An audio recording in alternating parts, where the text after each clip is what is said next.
lovely crew to work with. I would love to know how many hours they capture. In the Because we're watching them run around yesterday. They're capturing everything already. But this is it. Back up. This is it. The amount of dross they must capture as well, just waiting for the golden nuggets to Well, this is it.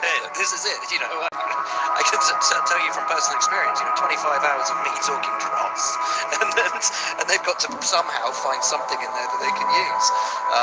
But yeah, it's amazing. And as you say, when you think about it, they're in that paddock now, filming pretty much constantly all day, all teams, just for that moment. And then you get little moments like in the last season. I think one moment that was really incredible, and that without Drive to Survive, we would never know it happened. Was Sebastian Vettel walking down the pit lane at Spa, and he's miserable at Ferrari, and. Or was it two seasons ago? Obviously. And Christian Horner says, "Take a year out and then come home." Yeah. And that was such a moment, because at the time, obviously, Albon was in and was safe, and we didn't know what was going to happen, which was that Albon would get dropped. They'd need a driver. They'd pull in Checo. If Seb had waited a couple of months, not signed with Aston, could he have ended up back at Red Bull? That scene suggests that he might have, and then your mind just explodes on the possibilities of Seb going back to Red Bull, and the fact that Christian even said, take a year out and then come back to us. We want you back, Seb. And you might take it with a pinch of salt if it wasn't for the fact that they welcomed back Daniel Ricciardo. Bingo. To the third drive. And that wasn't, and you know that's not a setup, because the camera's far enough away. And it's in the pit lane. Like no one's got the time to do this. It was literally just a spur of the moment, as things said, and take a year out, then come home. What might have been amazing. But those are those little moments that they capture that is just, it's amazing, absolutely amazing. Season 5. How many episodes? 10? 10. 10 episodes. Now today. And I'm sure that you will be all over it. At lunchtime, I will. At lunchtime. Keep it locked here until lunchtime. Not too much happening out on the racetrack at the moment. Sainz trundling round. Last time, Ocon's doing a similar thing. Most laps on the board belong to Lewis Hamilton. It's got a level up there, but not really representative. The drilling has ceased at Red Bull Racing. And Sergio Perez, winner of the Sakir Grand Prix when we ran the outer loop. One of the greatest races ever. I loved that. That was so good. Loved that layout. I wish we still raced it. Not much in the way of challenging for the drivers. There was a chicane and about 4 corners, but it was a fantastic race. Last to first challenge for Sergio Perez, taking his maiden Grand Prix victory, and then kept him in the sport, kept him in Formula One, and found himself adding to that total of wins. He will be aiming, since that victory, around a pretty unusual specification of circuit. We've run 3 here. There's like an endurance layout that I think we used in 2010 that just went on for hours. That was a slog, wasn't it? Yeah. That was not a classic. We've got the traditional one that always provides brilliant racing. And then we had the outer loop, which was used obviously because of the times that we found ourselves in. It needed an extra race, and a phenomenal race it was too. Sergio Perez has since added victories at Baku, as well as the Monaco Grand Prix and the Singapore Grand Prix. Who do we want to see have a bit of a run today?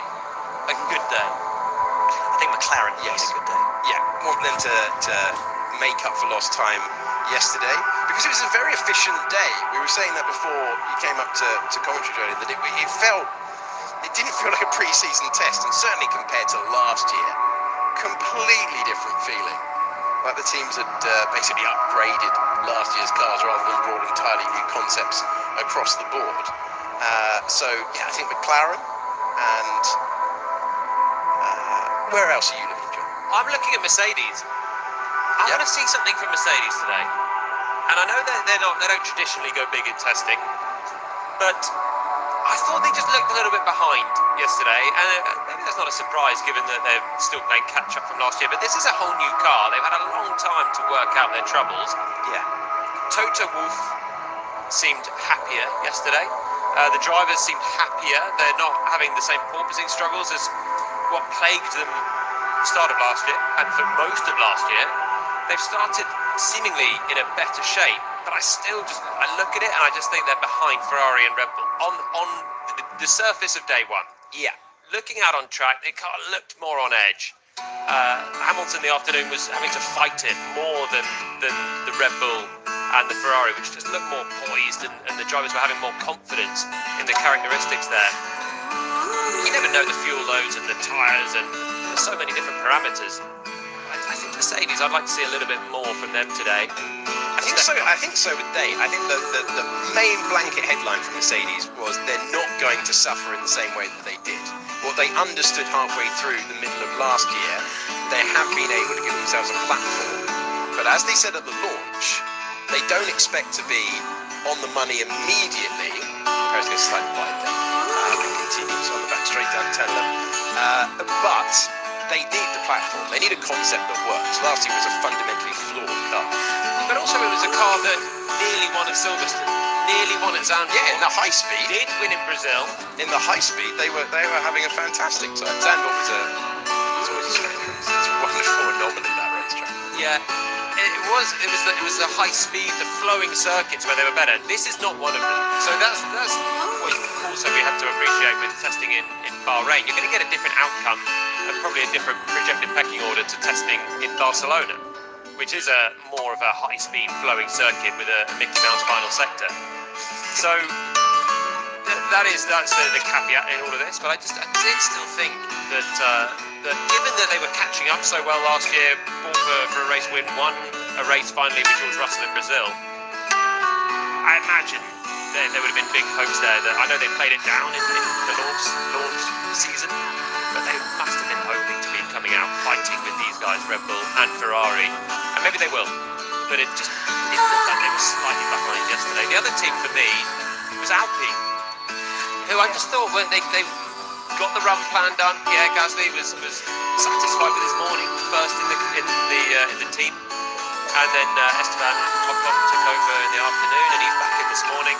And they were ticking boxes, did the job, but they came out quite bullish in pre-season and said, this is the time where we're getting close to the big guns here. We want to move forward rather than just tread water in fourth. And maybe they will. It's only one day, but again, I didn't get a great sense of the car looks closer to the big guns. It looked like a midfield car still. So we'll see if they can unlock a bit more potential of it, and that's what today should be all about, really. They did so much correlation work yesterday. All the aerobacs were on. I saw they were on this morning as well. That's all about is proving. It's basically proof of concept. You build a car based on data from the factory. You stick on the gubbins as was described yesterday. Yeah, by a technical director. So I'm all right to say that as well. And then you hope that all the numbers just correlate. What you're seeing on the track is what you're seeing in the factory when you're building this car, designing it. And once you do that, then it's about making the most of what you've got. And that's what today should be about. So we're going to see more pace unlocked. So, top summary from Jolien there. We started with saying that McLaren need a good day, and Sam Collins has wandered to that very team down in the pit lane. Yeah, Alex, the McLaren garage it's not going so well down there. There's been a little bit of work going on under the engine cover here of Lando Norris's car, and it's not all routine work. They are doing a bit of sponsor logo changing round. You can see that going on the back, that little blue snubber being run over the bodywork, but the engine cover has been off on this orange and blue and black car. A few people have been talking about paint jobs and the weight of paint. Well, I've been asking a few people around, and they've told me the weight of a fully painted F1 car, like an Optima Rosso with really elaborate paintwork, about 6 kilograms across the car. So it's quite a lot to talk about. So they need to really get as much of that off, which is really struggling to get under the weight limit. Now I'm just going to have a quick run down to, stay with us. Just want to point something out here. Garage 12A. superstition in Bahrain. No number 13, so Pastor Maldonado would have felt he could drive. He was car 13, of course. But down at Mercedes, the car is in the garage as well, and a lot of people have been making comments on social media that, look, the car is painted, it's just painted black. No, it's not. The car is, there's a little bit of it that's got a bit of paint on, the majority of it is bare carbon fibre. But you can see down here in the garage that there's a fair bit of work going on the largely unpainted Mercedes. Lewis Hamilton's numbers on it, but the car has been up on the jacks, the driver is out of the car, and there is a fair bit of just fiddling and fettling going on the number 44, and it's very urgent, so it looks planned, but the engineers are absolutely engrossed in their data screens at the moment, so I wonder if they're just taking a planned break, or it's a bit of a routine, let's have a think about everything and think about what direction to go in. So there's some interesting details around these Mercedes we'll pick up on a little bit later. And then down at Ferrari, it's a similar story. I'm going to try and rescue Bob, our cameraman, and bring him back along with us. You can just see that they've just been setting the car up, getting on with it. But I think Jolien was saying that he's not been particularly impressed with the way the car looks around the track. So we'll have to have a chat about that later on. But just before I throw back to you guys, I want to have a quick look at what's going on down at Ferrari, because that's been in the garage for a little while as well, and there is some work going on the car, but once again it does look to be routine work. You can see the mechanic there working on the front wing with a big long screwdriver on that bit that sticks up. So these little pods, those are the front wing adjusters, and they can just make a very small adjustment to the driver's taste. So a race circuit is like a little trim to make it handle a little bit better, to the driver's taste, but Carlos Sainz maybe has requested that.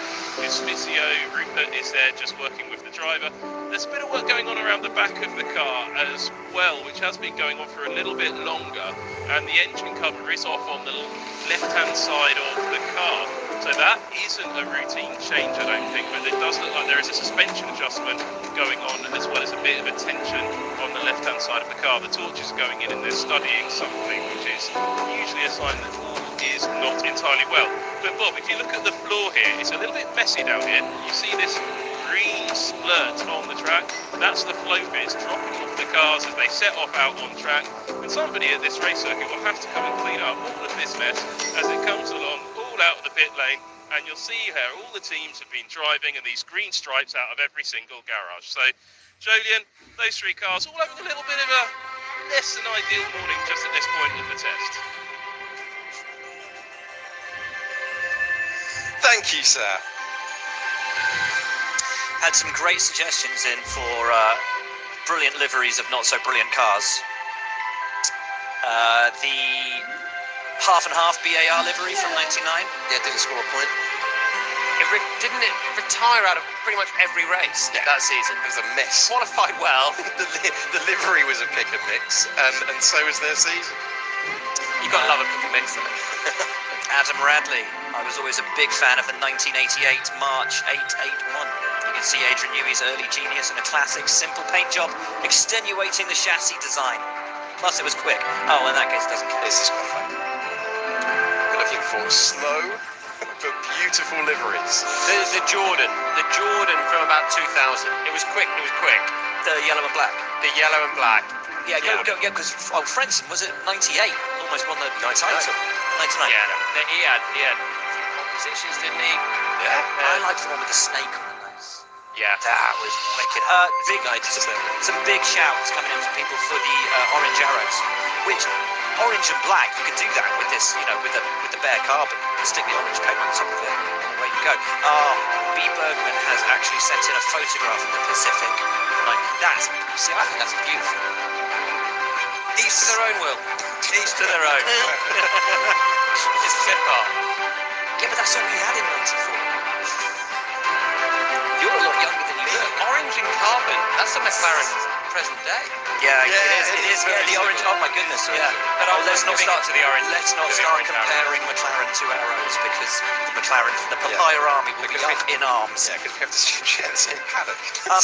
Nice shout for the purple Simtek with the MTV logo on it. Again, terrible car, but classic livery. The Leighton House with that kind of aquamarine. Yeah, I like look, that. That was nice. So that finished second. That's Okay, that's all right, I like that. Second to one. Just off the top of my head. That's not a particularly slow one. I'm looking for a back marker. Okay, well, I actually really like the Aston Martin colours. The green. Yeah. I think it looks really good, and I'm not saying they're a backmarking car. No. But what I am saying, We're just in delivery. what I am saying, no, I'm going to bring it back to backmarking cars. It looks a bit like the Caterham. I always thought that looked good. Now that was a poor car, Green always looks good. but green, just a nice, crisp, Yeah. vibrant green. I'm with I you. liked it. A couple of people have put in a shout for MasterCard Lola, given that it Yeah, never that was- qualified for a race. It was a great livery. It's unfortunate when it was painted. Joey Strange, I like the 07 Honda with the Earth livery. Is that just me? Yes, Joey, that is just you. That's a strange car. Those sponsors. Let's Half a map. not like a giant bogey on the side of the car. That's weird. Is that the one that the boys strapped a light on outside the cockpit for the last race for Jensen so he could set it on fire? But he didn't need to because it launched itself when it got to the pit lane. Paid off years later. Lando Norris back out there. Lando Norris on his 10th lap on the game. So, hopefully he's saved his first time on the board. Fastest time on the board. 7, so Kevin Magnussen. After a recent return to Formula 1 year ago. His new teammate. Bit of history there, but two experienced drivers. If you look at some of the teams adding rookies, they've gone experienced. They're going to have to score points to make that lineup work. That's why they've gone in that direction. So we were talking about this last night, and that joy that was so apparent in Kevin Magnussen last year of having the opportunity to come back to Formula One, as Lando just catches a little snap there. That joy, the unexpected return that Kevin had. You can see that in Hulkenberg as well at the moment. After 3 years on the sidelines, the opportunity to come back full time. Both of them with this sort of phoenix-like rise back into the scenes. It's lovely to see, and if it does for Nico what it did for Kevin last year, they could be a serious proposition this year, the two of them. So much experience, clear pace. If the car stacks up, that could be a hell of a lineup. And I don't think the car looks bad. I think it looks stiff, a little sharp, early stages, but I think it looks like a roughly midfield car again, like it was last year. So I do think it's a good lineup there. I think my two former teammates together should make a good partnership, even though they had their history. I just think once you leave Formula One, you do relax a little bit. And speaking to last year, he just sort of had the attitude anything's a bonus. Yeah. It given up on it after his second time out of Formula One, because he did the first year with McLaren, then was out, and then came back with me at Renault. Then had his proper meaty part of his career. Thought it was all done when he was dropped for the Schumacher Mazepin team. Suddenly got the all up last minute, missed the shakedown last year. Mazepin was still in the car, lest we forget, and then came in, hammered in the points round one, and was just carefree, working hard, but he'd basically given up on his Formula One career, so anything was a bonus at that point. And I do think Hulkenberg is going to be of a similar mindset, really. He's been pretty nonchalant around the paddock for the last few years. Yeah. He's done a good job when he's subbed in, which he has done plenty as far as reserve drives go. He's been a very reliable, as you'd expect, reserve driver. And now he's just back at the helm. Quick driver, decent talent, never had a podium. Don't know if he'll get it with Haas, a team that have never had a podium either. Even if they did. What a story that would be if he was the man. Could you imagine? He was the driver to take them. Magnussen getting that maiden pole position for the team. Can it be? He must be sick of hearing that. That's been told. I felt bad as I brought that up. Yeah. I felt bad. Should we let that go now? Probably a good idea. There's Hamilton out of the car. Back of the garage. Hamlet's still on though, so. What I quite enjoyed yesterday, going trackside, wasn't it, Lewis? slouched on the back of the garage. I quite enjoyed at turn 11, the fast left-hander is the fastest genuine corner on the circuit because turn 12 up the hill is going to be flat chat.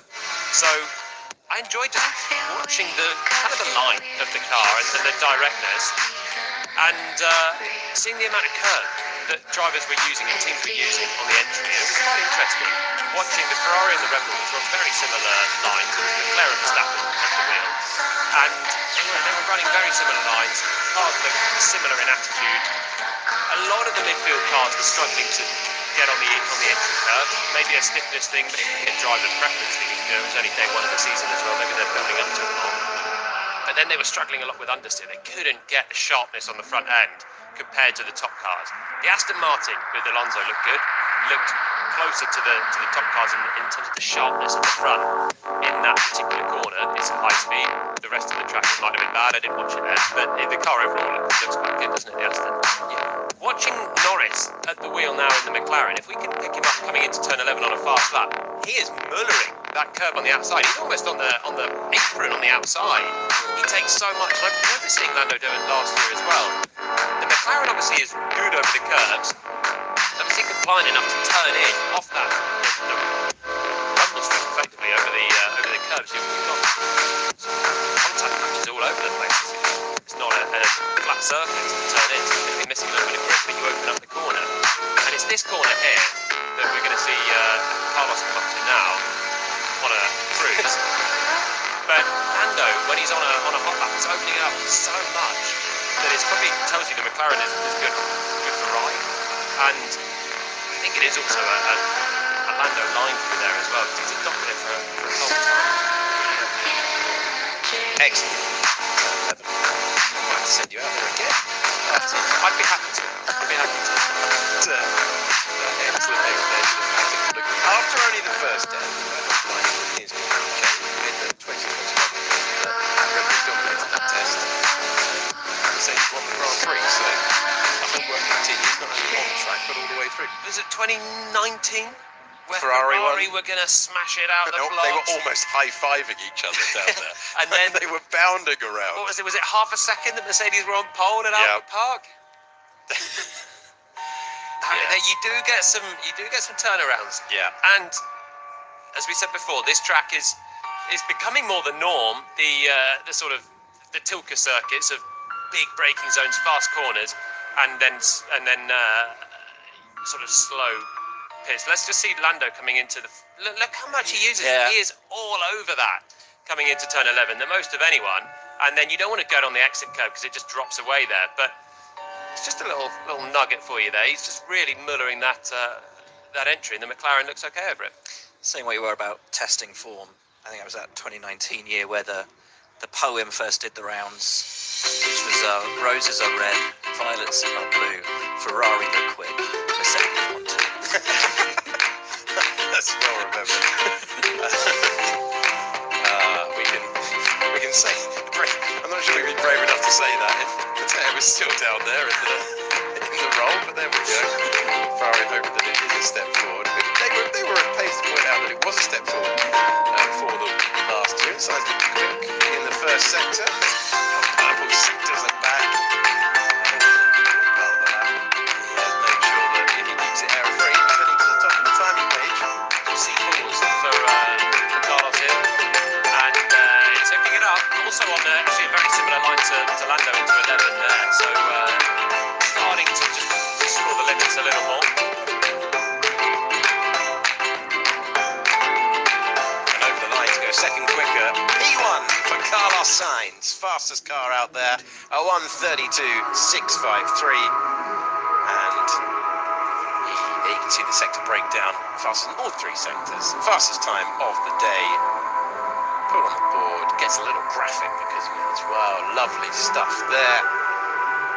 Driving to his maiden Grand Prix victory at Silverstone last year. One of the best races of the entire season. C3 tyres. C3 tyres. Still getting used to the 0 to 5 rather than the 1 to 6. There we go. Yeah, the 0 to 5 is very full. 6 compounds for this year. Nonetheless, decent lap. Starting to get hooked up as well. Carlos Sainz, second clear of K-Mag now. And now he's on a slow lap. So that was obviously whilst testing you can't read in too much, we still don't know the fuel load of the car. We don't know the engine modes and all the rest of it. So much of a blurred picture. But that was clearly a lap designed to look at one lap performance, because he's deployed presumably some energy from the battery on that one. Now he's cruising. He's got to recharge and look after the tyres for another push. So that's a look into to a one lap performance rather than just churning around on a reliability or long run.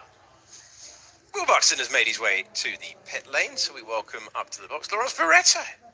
How are you? chaps. How are you, sir? Excited about another day of testing. Very good.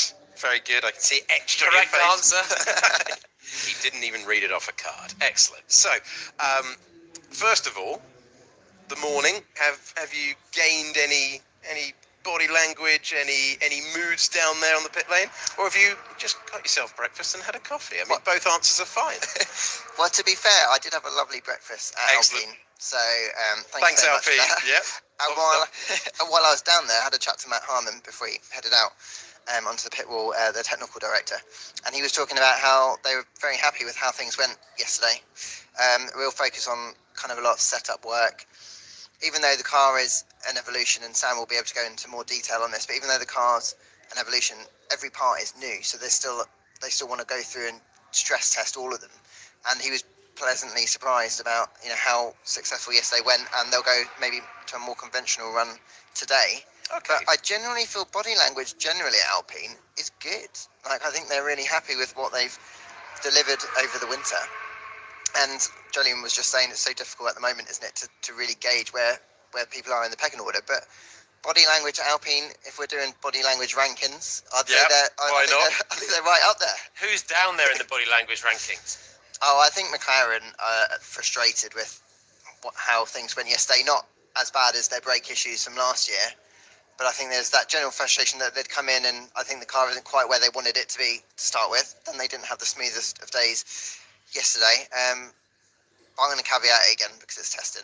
We've only done one day. And We've been talking about the progression of the test and how the picture can very much shift all the way through, even all the way to the first race. So, but that is the state of play at the moment. That is how things are found down in the paddock. Yuki Tsunoda has gone over the line to register a lap time. That was his 14th lap of the day. His personal best is a 1:39.2 for the Japanese driver.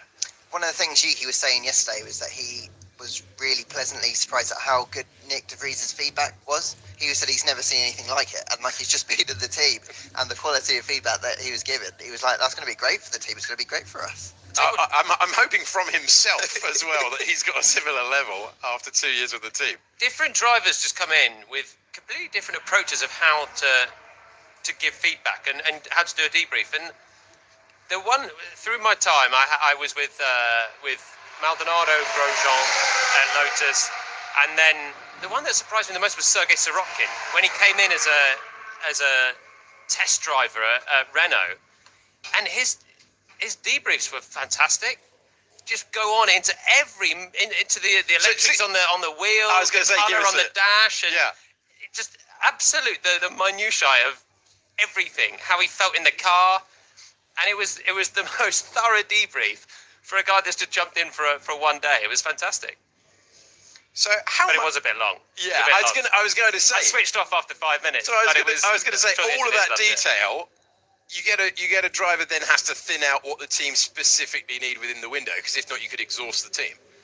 Yeah, but when you're jumping in for a one-off test and you're 2/3 of the way through the season, then there's probably not a huge amount of importance attached to that feedback. You want to get the balance of the car, but the race drivers at that point are quite happy with how things are.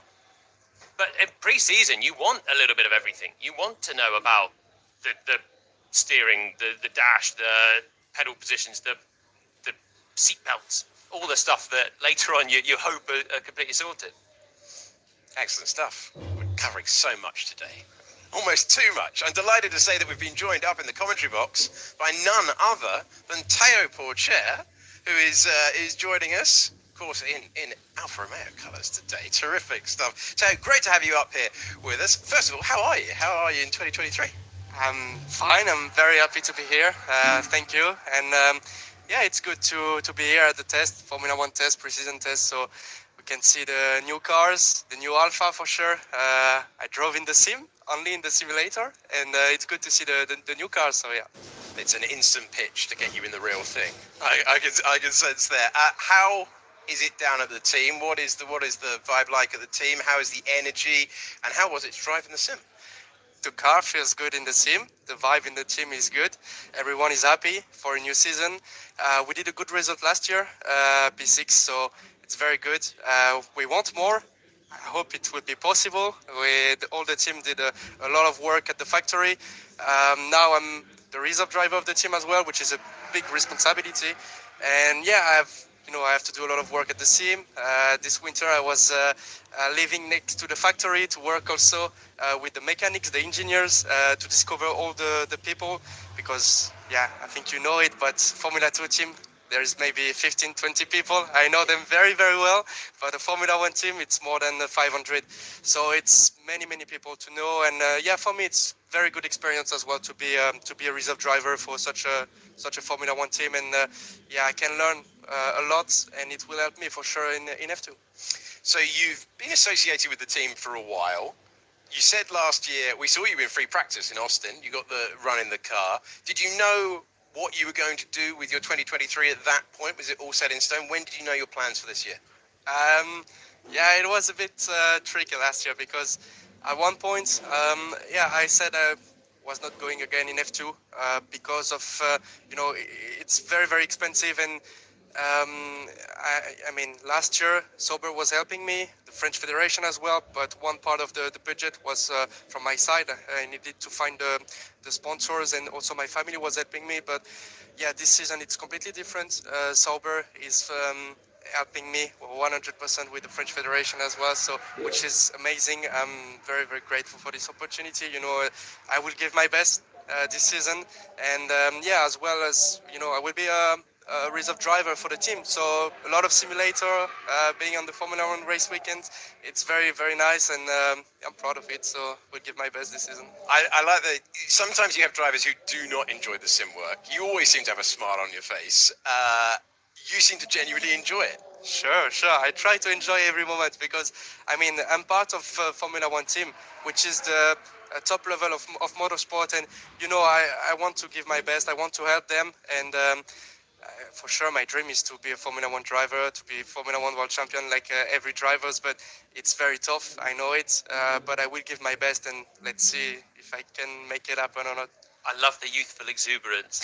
With every year you come in, I remember coming in, and it's so exciting to be on the sim, and you're experiencing a Formula One car. They're really honed to be as accurate as you can possibly make it on the track.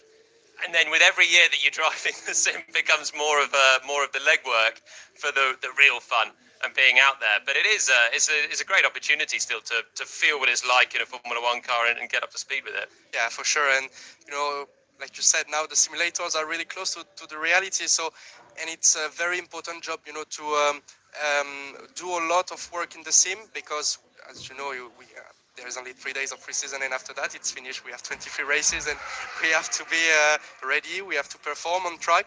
So yeah, the simulator and the wind tunnel are the two main tools where we can try the new parts, where we can try different setups, and yeah, it's very, very interesting. And for me as a Formula 2 driver, I can learn a lot from a Formula 1 team. There's much more experienced people, much more people to work with, and yeah, as a person as well, I'm growing. I feel it too. Do you know how much time you'll get in the car this year? 'Cause it's really important, isn't it, to correlate what you learn in the simulator to what's happening out on track? Sure. Yeah, probably I will do two FP1, which is not decided yet which one I will do, but it's very, very early now. I think it will be more towards the end of the season, like last year. But yeah, my main focus is Formula 2 for sure, and simulator work with the team, also reserve driver in case if there is an issue for one of the drivers. But yeah, I will probably do both rookies and FP1. Have you spent much time with the drivers as well, Valtteri and Jay? Yeah, sure. Now I spend a lot more times with them, which is very good. And we have a good relationship together. You know, Joe, I know him from my first season in F2, and he's still very young in F1, so it's good also to learn from him and to learn from Valtteri. He's very experienced. He's a race winner in F1, and he's a very cool guy. You know, it's like it's very fun to talk with him and to learn from him. So you mentioned Formula 2. You've got the reserve drive role in Formula 1, but you're back in Formula 2 this year in the team colours as well, with ART, but in Alpha colours. There was a point where you didn't think you'd be returning. Runner-up last year. There's only one thing left to do in Formula 2, isn't there? Yeah, for sure. I will give my best. You know, it's a very great opportunity, and Formula 2 is, it's an amazing championship. We are racing on the same weekend as the F1, so I mean everyone is watching. It's very important. Now Sauber is helping me. I'm fully focused in F2. I want to do a great job for sure. Last year I was a bit unlucky sometimes, but you know, I will just try to focus myself on what I need to do. I did some mistakes last year. I will try to not do them again and just to focus on my driving, on my races, and to do the best job possible. You know, when you're in Formula 2 and you're looking at Formula 1, because everyone's on the same weekend, as you say. So you're looking at Formula 1, but you're affiliated, but you're not really like immersed in the team. And now you are immersed in the team. Does anything surprise you compared to, or what surprises you the most compared to how you expected life in Formula 1 to be? I mean, it's there's so much people in a team, which is crazy for me, because in F2 I come every morning in the team and I say hello to everyone, but it's like 10 people, you know, 10, 15 people. There you just come to the track, you say hello to your engineers, then you say hello to the few mechanics of your car, and you're already in the car talking in the radio. There's so much work to do. I can see them, you know, it's precision testing. They are trying a lot of things now. Because as I said, you know, it's only 3 days, and then it's much more people. That's the main difference. There was debris off Lewis Hamilton's car that Fernando Alonso ran over. That was the replay that you just saw after he had a swap on climbing the hill out of turn 3. So we're contrasting Formula 2 and Formula 1 and the two roles that you've got. Last year was a different season for you. So for those who are unfamiliar with Teo's work, you were runner-up in Formula 3. You very nearly snatched the title in Formula 3. Then you had a really solid season in Formula 2 in your rookie year, got the wins in. It was going very nicely. One in Monaco, incredibly emotional victory for you, given that you grew up just down the road there. Then last year you came in with different expectation. Tell us how you handled the different expectation in your second season of F2. Yeah, for sure. Expectations were very high because of my results in the season before, but also because I was in my second F2 season. So you know, I had already 1 year experience. But yeah, I mean, I did some mistakes for sure. I was not driving very well sometimes, but I had also a lot of bad luck, and you know, this was very difficult to manage also for the team mentally, because I mean, as soon as you have a good weekend, then the weekend after you have an engine failure, you have then the weekend after I do a mistake in quali, then you know, and it's not good. We have to be more consistent to win a title. I know it, and you know, I'm still young as well. I'm still 19 years old. I will be, I think, the 6th youngest on the grid again. So it's not easy. Sometimes I like a bit of experience, but yeah, this season I will give my best, and I'm much more confident because I know the team very well. ART is like a family for me now, and I did also some changes, you know, inside the team. New engineer, new mechanics, which is very good, and I know them from F3. I have my engineer from Formula 3, so it's very important, and you know, I feel like it's a bit of fresh air this season for me. You know, new people around me, and it's good. You won here. You won the feature race here last year. What does it take to put a race together around this circuit? I like this track. It's very difficult for the tires. Tire management is very important, and I mean, it's very warm as well. This year it's a bit colder than previous years, but I expect the race weekend to be very warm again. And you know, Formula 2 we are racing this time. You like midday, around midday, which is very, very difficult for the tires. We would prefer to race like F1 in the night, but it's part of the job. So yeah, it's very, very good track, and the wind as well is tough to manage there. Today there's a bit more wind than yesterday, which is important to notice, and it can turn very, very quick the wind. So. When we saw last year in Formula 1 George Russell taking his maiden win, and when he was making his way through to the latter stages in Brazil, I was remembering that the team always said to him, if you keep winning, you will get an opportunity.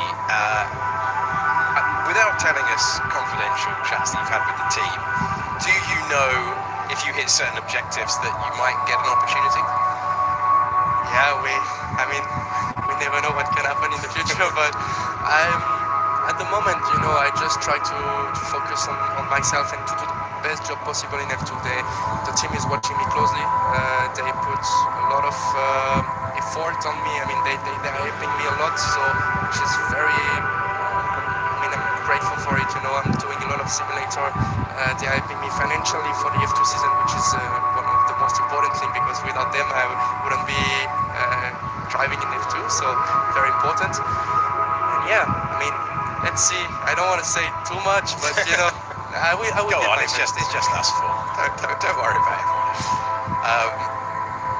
I had the thought, given that you had that fantastic breakthrough season in Formula 3 where you very nearly took the title, the driver that you lost out to, Oscar Piastri, making his debut this year, and we're looking at the driver that you beat to second. Third place that year was Logan Sargent.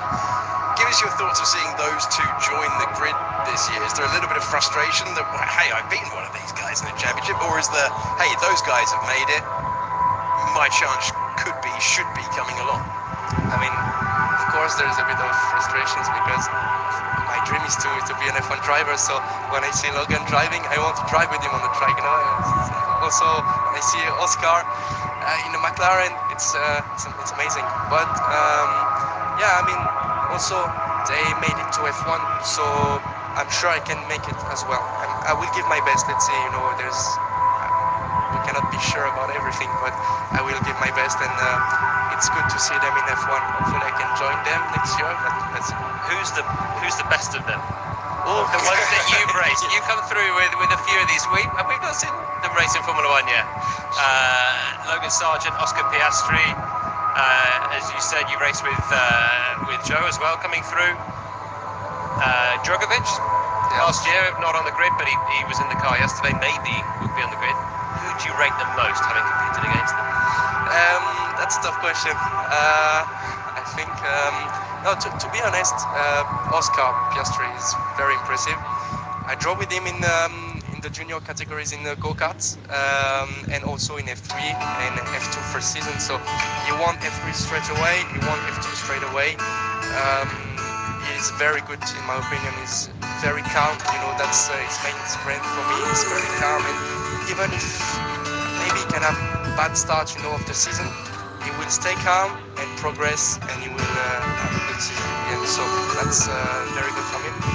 Logan, I know him also from go-kart and a bit F3, F2, world champion in go-kart. So he has a talent for sure. He's very good, and he deserves to be in F1.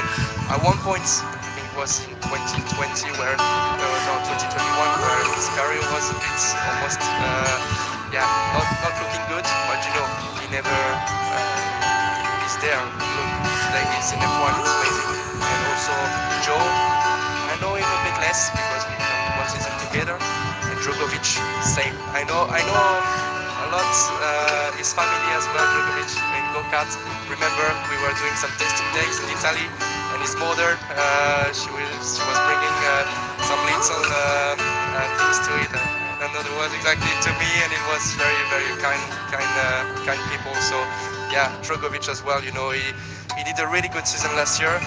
And the most important, he was consistent. He was fast, but he was very consistent. He did no mistakes. He had no issues with the car. He still did a really good job. And today, I think maybe he will drive next week. So, were you surprised that he wasn't really tipped to be in Formula 1? Because he had an amazing season last year in Formula 2, and yet no one was really thinking he was going to be racing in Formula 1 this year.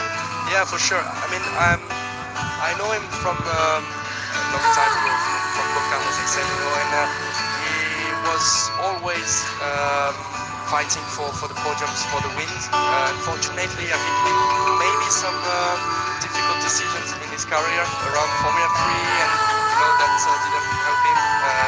But he has a lot of talent. Zigovic has always been a very good driver, and I was surprised that the people, they were a bit shocked, by he won the F2. He's very good. I mean, for me it was not a surprise to see him fighting for the title last year, and now let's see if he can make it to car insurance premium 4900 rupees. ಇಷ್ಟು ದುಬಾರಿ? ಒಂದೇ ಒಂದು option. Sir ಒಂದೇ ಒಂದು, ಆದ್ರೆ ಸಕ್ಕತ್ತಿದೆ sir. ಅರೆ ಇನ್ನೂ option ಕೊಡಿ ಸ್ವಾಮಿ, ಬರೀ ಒಂದೇ ಇರೋದು. ಸರ್ ಆಪ್ಷನ್ಸ್ ಅಂತ ಕನ್ಫ್ಯೂಷನ್ ಇದೆ, ತಗೊಳ್ಳಿ. ಏನ್ ಸ್ವಾಮಿ, ಎಲ್ಲಿಯೂ ಚೂಸ್ ಮಾಡುವ ಅವಕಾಶವೇ ಇಲ್ಲ. ಮೋಟಾರ್ ಇನ್ಶೂರೆನ್ಸ್ ನ ಒಂದೇ ಒಂದು ಆಪ್ಷನ್ ಅಲ್ಲಿ ಸಿಕ್ಕಿ ಹಾಕಿಕೊಂಡಿದ್ದೀರಾ? ಫೋನ್ ಪೇ ನಲ್ಲಿ ಹೆಚ್ಚುವರಿ ಉಳಿತಾಯಕ್ಕಾಗಿ ಅನೇಕ ಆಯ್ಕೆಗಳನ್ನು ಪಡೆಯಿರಿ. Tension free insurance.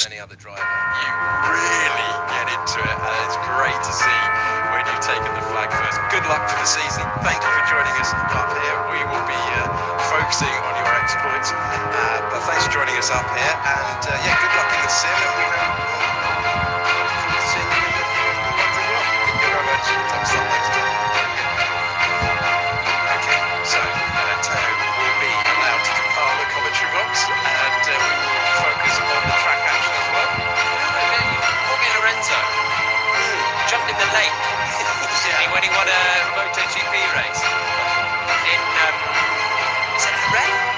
And he famously went and jumped in the lake. That's the level of celebration I want to see. I want to see. I don't think we've got many lakes on F1 circuits. We've got the park, but I wouldn't advise it. No, probably don't do this at home. It's not. It's iconic though, isn't it? That's Interlagos again. I wouldn't advise it. We got the swimming pool at Montreal, the Rowan Lake. Yeah, there's a few of them There's around. a few options for And lake the harbour in dives. Abu Dhabi, which does take a few F1 drivers at the end of their stints. It does, whether they like it or not. It's often the team all throwing bit. them in. They like that tradition down there at Mercedes, and I believe that's where Sam Collins has wandered to, down there in the pit lane. It absolutely is, Alex. And just to the point, there is a big pond or a lake behind the paddock at Silverstone. But I'm down here more importantly at Mercedes, because a while ago we saw that bit of bodywork or something flying off Lewis Hamilton's car. Well, Mercedes team saw that footage as well, and hopefully we're going to see it again. They brought the car back into the garage, and the Mercedes mechanics have poured over the car. They found the damage, and they're making a repair underneath the rear floor of the bodywork. The engineers are also changing some of the blanking panels on the cooling louvers on the side of the sidewalk. So where you see that Petronas logo, so they've been looking at some of those. So I'm not sure it was just a single part that came off the car. I think it might have been multiple bits that came off. But the engineers just all coming off underneath, and they're just trying to see those bits. So you can see it flying off the car. And they've seen that. They came in and they weren't sure. They dived in with their torches. They had a good look underneath the bodywork, and then went, that's what it is. We found it. It's actually probably quite a big bit that's gone missing. And now they're trying to make that fix. And it does look like quite a long process. Lewis Hamilton's still in the car, but they jacked the car right up to the ceiling so the team can get underneath it. And there's some arsenic bottles and white yucky bits of rag on the floor. And that can mean that there's maybe a fluid leak, but I don't see any fluid on the floor at the moment. So as the action goes on out on track, we've still got a lot of action in the Mercedes garage, and there's a lot of taping applied around the floor as well. So far from a routine change for the Mercedes team, and a little bit of a lengthy repair for this point of testing is going to set the program back a little bit. Thank you, Sam Collins. My man down there in the pit. And it was as that pit was falling off the Mercedes and Alonso ran over it, and it was Fernando getting so out of shape through turns 2 and 3 as you can do in a really tricky traction zone, basically. Coming out, as we're going to see signs coming through here in the Ferrari as well, you're squeezing on the throttle, so much power to come out of the back of the car. You've got to try and get the rear axle to absorb it, basically. The softer the tyres, the cooler the temperatures, the better it is. That was a proper swapper that Fernando had. We're getting closer to the thrills and spills that I'm hoping for today. Carlos on a good lap. Do you want to talk us through it, Joe? I'd love to. Thank you. Up towards this is the hardest braking section of the circuit, really. Turns 9 and 10. It's so easy to lock up the left front as it's unloaded as you're arcing round to the left, but that looked pretty good. Now we're coming down. We've got a bit of DRS down towards turn 11. Quick left-hander right over that entry curve, which not many others are taking, and just fighting the car slightly. Track conditions not perfect right now. Standing pin now through turn 12 for Sainz. He's improving on his own best lap of the day so far, but really hooked up through 13. That's a corner that can easily catch you out as you approach it with a lot of speed, and you're at the top of a crest as well for a nice gust of wind. Final corner, another big stop. Many of them to negotiate around this circuit. It's looking actually pretty neat and tidy for the Ferrari right now. Decent morning, and he's cemented it with another quickest lap of the day on the same tyre as well. Same tyre as Alonso's run in the Aston Martin, now 8 tenths down. That was at a similar time. That is the C3 tyre that the Ferrari and the Aston Martin are both on. Still a little bit twitchy on the rear end through the exits of some corners, through 11, as you're just arcing round. Always accelerating and cornering is a difficult combination, particularly in this Pirelli era. But it looked pretty good compared to a lot. And I was actually going to say before we jumped on board with Carlos there, so many drivers are now starting to squirm at the back of the car. The temperatures are coming up. The traction is what takes the biggest hit first, really, when you're spiking the rear temps. Traction goes, and we're seeing other people have similar moments to what Fernando had earlier on. So, considering all that looked quite a good cut for the Ferrari.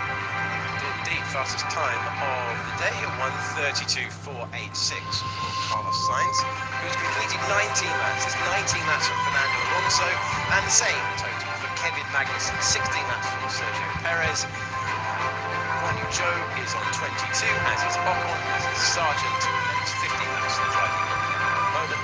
Norris, 16 laps for Lewis Hamilton, and 27 on the board by Yuki Tsunoda. Quite morning for Red Bull so far, isn't it? It is. They were right at the top throughout yesterday with Verstappen at the wheel. 16 laps for Checo. Been on the test tyre, I think, pretty much the whole of that. So he hasn't run one of the legitimate race compounds yet. And he's been in the garage for a while. They did have the drill out, didn't they, earlier on? So I wonder if there's a bit more work going on at Red Bull. I haven't seen them for a while. See Lando onto a flying lap now. Did a middling speed outlap there. Now trying to think on the outlaps about helping the rear tyres, using the DRS on the outlaps as well, just to try and alleviate some aero balance to the front and give the rear tyres easier work just on the straight. And now with all of that you can launch into a flying lap, and it looks like he's backed out of it immediately. So he didn't like it in the first sector. Did not fancy it in the first few corners of the lap. Didn't look too bad, but he wants another go maybe on the next How lap. did you feel about this track when you were driving around here? It's all right. Yeah? It's middling. It's not the true driver's circuit that you get maybe a Spa. Silverstone always a driver's favourite, and it's not a street circuit, which provides some challenges. And Monaco, of course, Saudi now, Jeddah is in a road car and it's exhilarating. So I can only imagine a Formula One car when they're flirting with danger the whole time. It's a whole nother level. This one is runoff, which always takes away a little bit of the jeopardy behind the wheel, but it's undulating. It's got a nice blend of corners, and you always get good races here. That's the exciting thing. You can overtake in so many corners, even on a cheeky one on the first lap or two here. Into 9 and 10 can be done side by side through here, squabbling it out. It's a brilliant circuit for racing. So I do love starting the season in Australia, because there's something, it feels quite special going to the other side of the world from where all the teams are based, and the razzmatazz, the huge crowd, the passion that you get from the locals there is quite different to the atmosphere starting the race here. But the racing action in Bahrain is one of the best ones in the year. Absolutely right. Plenty of overtaking, always a spectacle here. And also, as you say, Melbourne's one of the best events of the entire year. And now we've got viewers in Australia for F1 testing for the first time this year. and had those years where we weren't able to hold the Grand Prix. Last year, an amazing spectacle, much faster. They're promising the fastest ever Australian Grand Prix this year at Albert Park, because they've added a fourth, they were planning to do it last year, and everyone got a little bit freaked out by it. Well, they had it and they took it away. Yeah. And I liked it, but there was some discussion amongst the drivers, and I think a certain driver in particular that was really pushing to get rid of it. Right. And was then rapid in his Alpine after they took it away. But yeah, it was a danger last year, apparently. But they want to have a fourth DRS zone, which will help the racing action there, because that's what they've struggled with a little bit at Albert Park. The brilliant setting, great crowd. Hopefully the fourth DRS zone there will spice up the action as well. Yeah, that's probably the only downside, really, isn't it, to that race, is that the racing is always Big single-digit overtakes sometimes. So they made changes to the track that we saw for the first time last year. So it's faster, corners are wider, and then it is such a fantastic city, and it's a phenomenal event. F2 and F3 going there for the first time. I mean, the rest of the support races there were extraordinary before. You have the supercars there. It's a brilliant spectacle. Now we've got Formula 2 and Formula 3 going around Albert Park as well, so the ticket is even better value for money. Of course, the main show Formula 1 as well. Not the only circuit where there will be DRS changes. Some zones are being made shorter, some zones are being made longer, and that applies here, it applies in Jeddah, it applies in Melbourne, also Baku and Miami.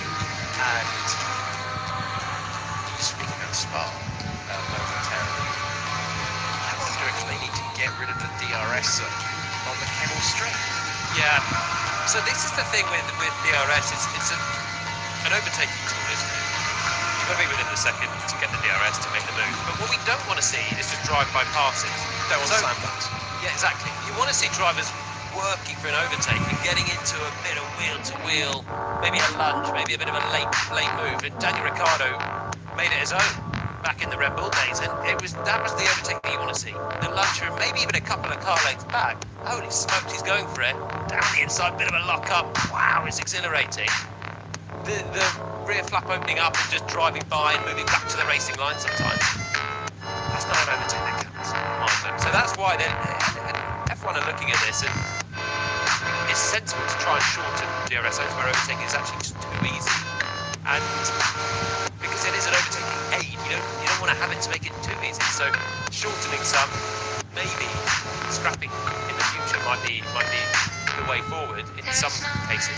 But in other cases you do need it. We just mentioned Albert Park, it's difficult to overtake. The dirty air, so much better with this generation of car. I think we saw that last year with some of the scrapping. The ability of drivers to fight lap after lap, and even if they get overtaken, somehow manage to get back to the next lap and stay with their rival. I've got to say, after the first two races, I thought we were into an era of pass and repass, and I was like, I've got to calm down, because if we're going to get back to a sort of lead like this every single lap, it was amazing to start last year. But we still were in some regards as well. Even if towards the end of last year we had the Grand Prix in Austin, and there was a midfield scrap. I think it was Norris with Bottas with Gasly. Yeah, 3 cars, and it was pass and repass, and they were just shuffling like a deck of cards for the first 10 laps of the race, and they were all quite similar on pace. So the DRS was powerful enough to sort of keep them there. The dirty air wasn't good enough or wasn't bad enough for them to just struggle to get close, and they were able to pass and repass, and that's what we really want to see.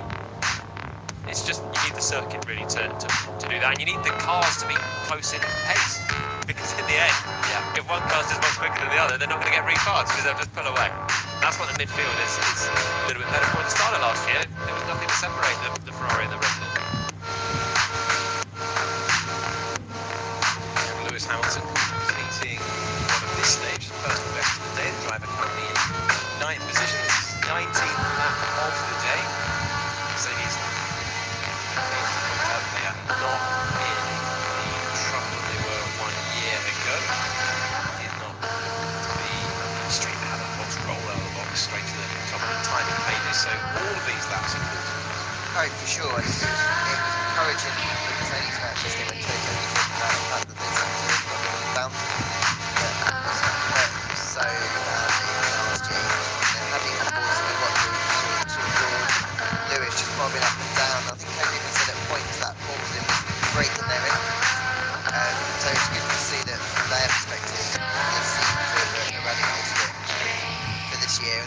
that should, Toto says, should give them a foundation in which to build going forward.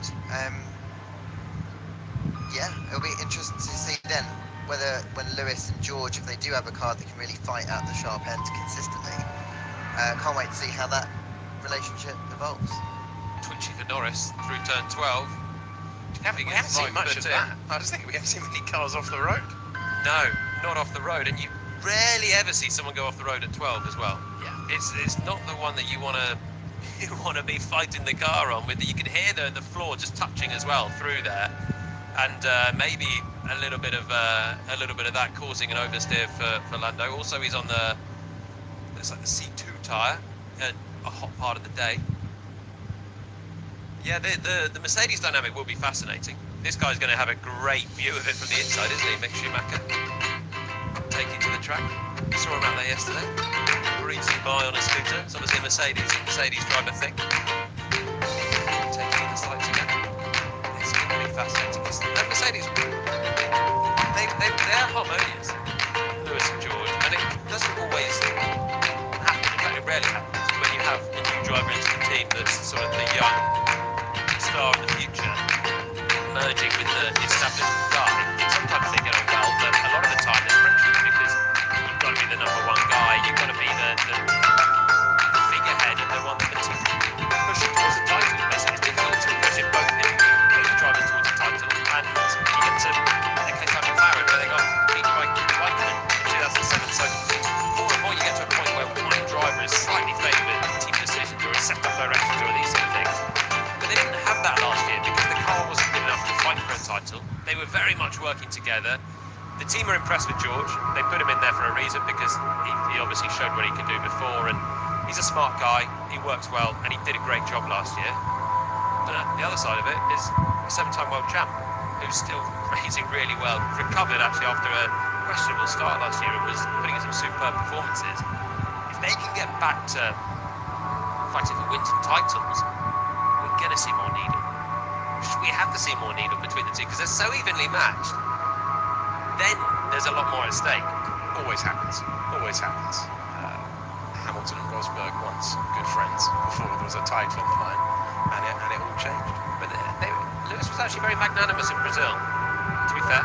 When he had been close to the win on a couple of occasions, and in Silverstone and Zandvoort was the guy that was looking like he was going to do it for Mercedes, and then in Brazil, George put in a brilliant weekend and took it.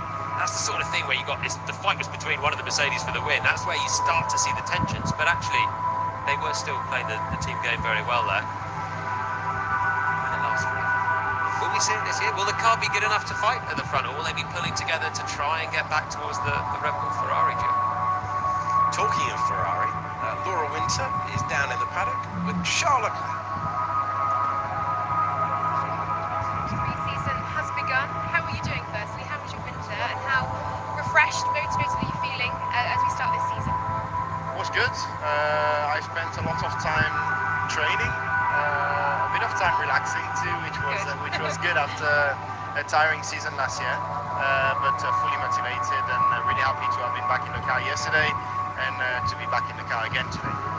So talking of the car then for this season, how was it yesterday? I know it's early days and I know the run programme perhaps didn't allow the car to be at full stretch, but how was the feeling and are you generally positive about the next 3 days? Yeah, I think we are all happy because the data matched with what we had back at the factory, which is a really important first thing for the first day. So that was our main point of focus, to try and put the car in different scenarios and in different configurations and understand whether everything matched, which was the case. So that was important. Now we'll focus a bit more on the setup side of it, try to extract a little bit of performance.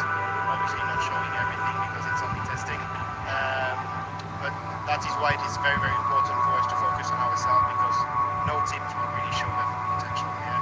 We don't know how much they have left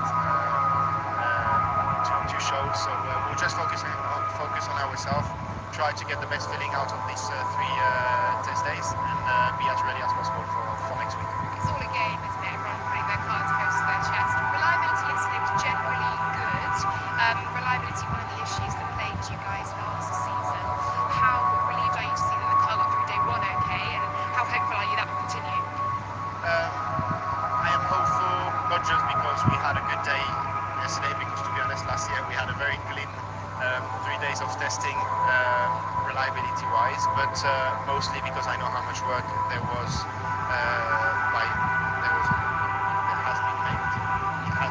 has been done by the engineers back at Maranello during the winter test, and also for all the development that they've done. So on that, I'm confident I will be better this year. And is Carlos very much agreeing with how you're feeling in the car and the feedback that you're giving the team? Yes, well, for now, again, we haven't focused too much on the setup side of it, on the feeling on the car, but mostly on correlating. So on that, it's more the engineers to speak than we do, but we have the same feeling about it. And I know you aren't looking at other teams, you're focusing within at the moment. It's only day 2 of the season. I have to ask about Max Verstappen, 157 laps yesterday, and he's looking comfortable and confident at Red Bull, looking ominous at the top of the timing sheets. How much of an eye have you put on that, and what are your thoughts? Well, for now, we are really not focusing on that because we had, I think, very different programs yesterday. We are happy with what we have done. We have no idea how much fuel they have in the car. We have no idea how much they are pushing the engine in. So there are so many questions. So we don't focus on that. We focus on ourselves. Let's see if we manage to understand a bit more in the next few days. But we are just focusing on ourselves. It's just testing. Okay. Thank you very much, Charles. Laura Winton speaking to Charles Leclerc there as he looks forward to what he hopes will be a season that takes him into contention for the championship all the way to the end. I think so. I think he's entered this season with bags of confidence. This time last year, he was in pretty good shape. He obviously won this Grand Prix, had that great battle like we were talking about, great racing. It was him and Max who was having that great battle for the lead last year. This is a circuit that should suit the Ferrari if the reliability changes that they made over the winter will deliver the performance gain that they can then run the engine at a much higher rate and gain the couple of tenths of a second that some say that is worth. The Ferraris should be in for a stronger start to the season, and then it will be interesting to see whether or not they keep up the momentum this year. But I think from Charles' perspective, last year was a difficult year mentally because he obviously started it knowing or thinking he was in the fight. 46 points he led, then had to really take the pain of what then went that came afterwards. And I think it was a learning year for him, and he's come in this year, he's got that now in his bank. He can kind of call upon that experience. And if he gets a car, I think we've seen enough to suggest that he will be able to try and stick in the fight with whoever else that might be. And at the moment, it looks like Max and Red Bull against him. It does. I think Ferrari will take as a team a lot of experience from last year. Because it's been a few years since they were fighting for a title. Sebastian Vettel, 2017-2018, was there. 2018, the wheels came off really in Hockenheim, didn't they? And then it spiralled out of contention. I think a lot of the team has been changed. The drivers have obviously changed since then as well. And for Charles and Carlos to be fighting for a championship, potentially, or being in a championship winning car, there were things I think they had to learn. And I think for Charles, he's so rapid. He's such a quick driver. Over one lap, in my opinion, he's probably the quickest, and he's the consistently best at putting it together when it matters. The final lap of Q3, and that's why his pole stats are exceptional for the cars that he's had so far in his career. But he does make some mistakes, and he did make some last year in France. In Imola. France was a strange one, wasn't it? It was. You see cars have snaps like that fairly regularly in that corner, but nothing that dramatic since we've been racing at the Castellet. And out of the lead of a race as well. But it's the pressure that he's on, that he was under from Verstappen in that one. The Imola one there was no pressure; it was just all attack. But that's how I think he drives. Is all attack, and he's so quick, but there's not a level of moderation that maybe if you're trying to put together a championship challenge, you take off a teeny tiny fraction here or there, but you make sure that the consistency is there. It'll be interesting to see. I think they'll be much more competitive as a unit this year, and also we can get into the strategy and the pit stops and everything else at Ferrari. Hopefully they've learned from last year as well. But as a unit, the drivers included, I think last year's experience will only help them to better themselves. We spoke to Theo Porcher earlier, and he's putting together a Formula 2 title campaign again, and he was close last year, he was second, but he's learned from that as well, and it's about consistency. Talking of Ferrari, Will Buxton has made his way down there. Thanks, Alex. Yeah, testing. Always about the small details down here at Ferrari. Just a small kind of setup change going on to the car of Carlos Sainz. If we just take a little look, you just missed. They've put the carbon fibre sheath back at the top of the top suspension arm, which is sort of a removable part that they can take off in order to place shivs in. And those shivs are some sort of tiny little spacer that pushes, you're looking at there, so the caked in and all of the brake operation, which is connected to the suspension, just to change the toe at the front there. So both sides, it might look like they're working on the brakes, actually working on the suspension. So just a little bit of detailing for you guys to get a look at while Carlos is down here in the garage. Sort of stuff we never used to see when they could close the garage doors in testing, but now we can. So yeah, just a tiny little setup change, a tiny little suspension change at the front for Carlos Sainz. Thank you very much, Mr. Buxton. You can hear throughout Drive to Survive, which is released today for season 5 as we review. ಈಗ ಬರ್ತಾ ಇದ್ದಾರೆ inspection ಮಾಡೋಕೆ 3 ಗಂಟೆ ಮೊದಲು ಹೇಳಿದ್ರಿ 2 ನಿಮಿಷದಲ್ಲಿ ತಲುಪ್ತೇನೆ ಅಂತ. ಈ ಕಾರ್ ಇನ್ಶೂರೆನ್ಸ್ ಜಂಜಾಟದಿಂದ ಇಡೀ ದಿನ ವೇಸ್ಟ್. ಬೇಗ ಫಟಾಫಟ್ ಚೆಕ್ ಮಾಡಿ ಪ್ಲೀಸ್. ನಾನು ಪ್ಲಂಬರ್ ಸರ್. ಅರೆ ಬೇಗ ಬಂದ್ಬಿಟ್ಟಿದೆಪ್ಪ. ಸರ್ ಎಲ್ಲಿದ್ದೀರಿ ಸರ್? ಯಾವುದೇ ಇನ್ಸ್ಪೆಕ್ಷನ್ಗೆ ಕಾಯದೆ ಕಾರ್ ಇನ್ಶೂರೆನ್ಸ್ ಮಾಡಿಸಬೇಕೆ? ಫೋಟೋ ಅಪ್ಲೋಡ್ ಮಾಡಿ ತಕ್ಷಣ ರಿನ್ಯೂ ಮಾಡಿ ಫೋನ್ ಪೇ ನಲ್ಲಿ tension free insurance. Talking about Ferrari and the changes they've made, one thing that we were touching on yesterday, Lawrence, was the potential that they could have had. They were approaching a lot of different people for the team principal role. Andreas Seidel, we believe, had the choice of 3 different outfits at one stage or another in his tenure in Formula 1. Clearly for a while Ferrari felt that a change needed to be made there.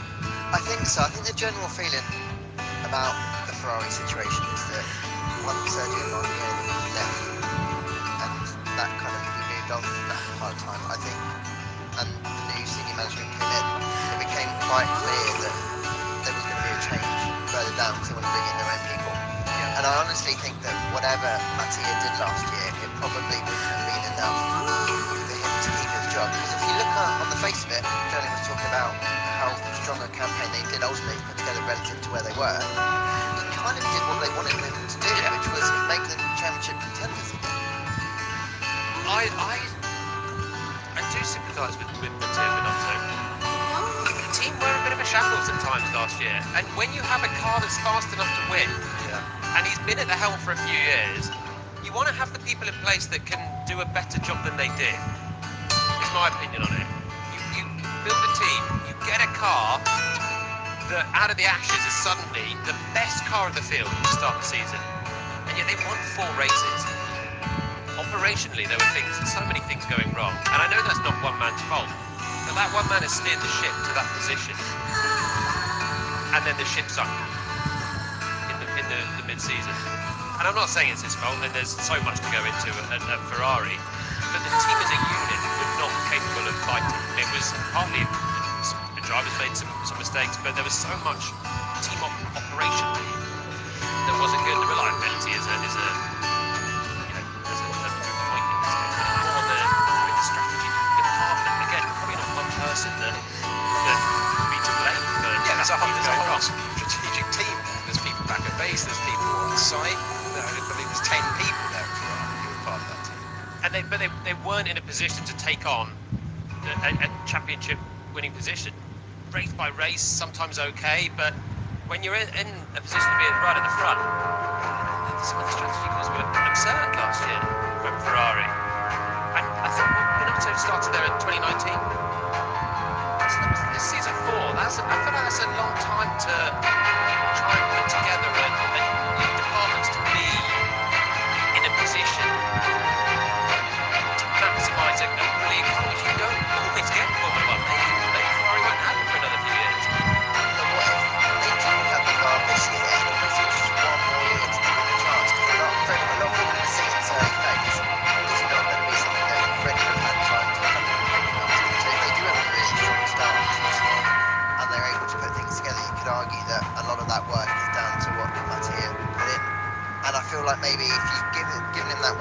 in place, and then you give him the next year to see, and then if it doesn't matter then, at least you've given him 2 years of a generation of cars to give it a go.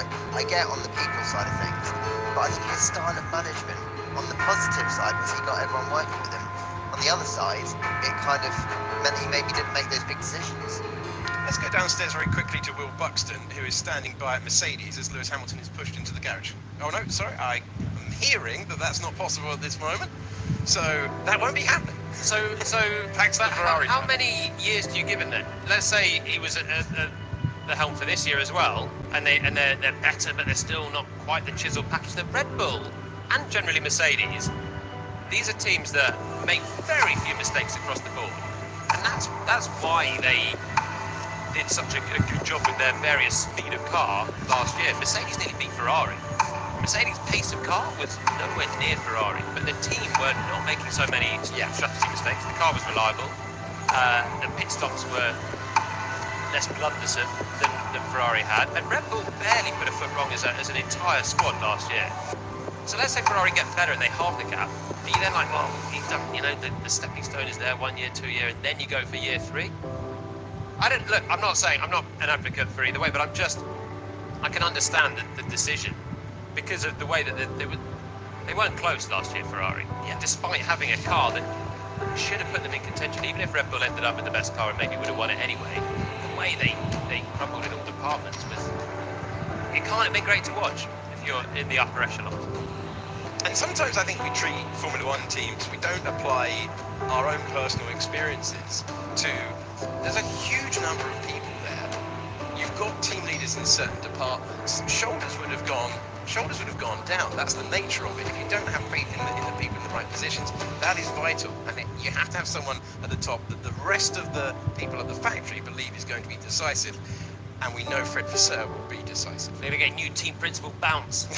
There you go. Puts a new figurehead at the top, and everyone lifts their shoulders again and feels the direction.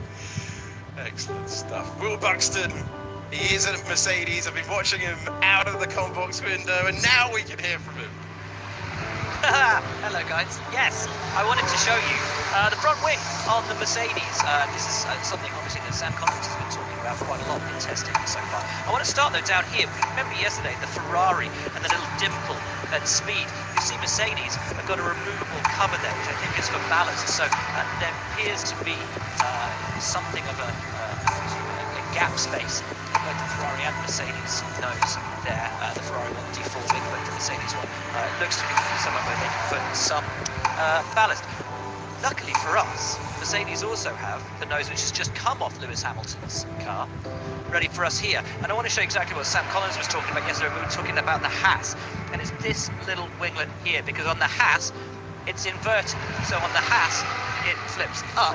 On Mercedes, it flips down. But actually, when we look at it, it's actually a two-part winglet. The top element and the lower element pushing the air down. And it's this part of the front wing that's caused a lot of eyes to be raised in this pit lane, because what the regulations said the teams were supposed to do with their front wing and its sort of area at the side is attached to the end plate. Mercedes have done something which was absolutely not the intention of the regulations in terms of the spacing there and how everything is attached. It's very, very neat. A very clever car insurance premium 4900 rupees. ಇಷ್ಟು ದುಬಾರಿ? ಒಂದೇ ಒಂದು option. ಹಾ sir, ಒಂದೇ ಒಂದು, ಆದ್ರೆ ಸಕ್ಕತ್ತಿದೆ sir. ಅರೆ ಇನ್ನೂ ಆಪ್ಷನ್ ಕೊಡಿ ಸ್ವಾಮಿ, ಬರೀ ಒಂದೇ ಇರೋದು. ಸರ್ ಆಪ್ಷನ್ಸ್ ಅಂತ ಕನ್ಫ್ಯೂಷನ್ ಇದೆ, ತಗೊಳ್ಳಿ. ಏನ್ ಸ್ವಾಮಿ, ಎಲ್ಲಿಯೂ ಚೂಸ್ ಮಾಡುವ ಅವಕಾಶವೇ ಇಲ್ಲ. ಮೋಟಾರ್ ಇನ್ಶೂರೆನ್ಸ್ ನ ಒಂದೇ ಒಂದು ಆಪ್ಷನ್ ಅಲ್ಲಿ ಸಿಕ್ಕಿ ಹಾಕಿಕೊಂಡಿದ್ದೀರಾ? ಫೋನ್ ಪೇ ನಲ್ಲಿ ಹೆಚ್ಚುವರಿ ಉಳಿತಾಯಕ್ಕಾಗಿ ಅನೇಕ ಆಯ್ಕೆಗಳನ್ನು ಪಡೆಯಿರಿ. Tension free insurance. Joint unmovable to the nose itself. These the movable elements, and also a slight movable element on that side there. Fascinating, but beautiful to get a very close-up look of Mercedes' front wing. It appears they're changing like for like. There's no discernible difference, certainly that I can see, between the wing that's about to go on Lewis's car and the one that's come off, which obviously with only one car testing will be the two wings we would imagine will be used next week at the race itself. You just want to test that both of them are working in the same way, get the same data on both. 26 laps on the board for Lewis Hamilton. It's a decent amount of action for Mercedes on the prototype tyre for the most part of it. Yeah, I loved that detail from Ryan. I think it's good considering Lewis has spent a fair bit of time in the garage that they managed to get that amount of mileage out of it is encouraging. Norris in quite wide at turn 11, still attacking there from right on the outside curve. There's another bit of carbon fibre came off the Alfa Romeo as well, as Will was talking, coming down. There's a big bump there into turn 1, and the car's shedding a few bits and pieces so far in the couple of days. The car's so stiff, and the shock going through as well is a fair amount. Latest bits, it's on the end of this straight. We're right on board with Lando. Might get a little glimpse of something if it stayed on the track.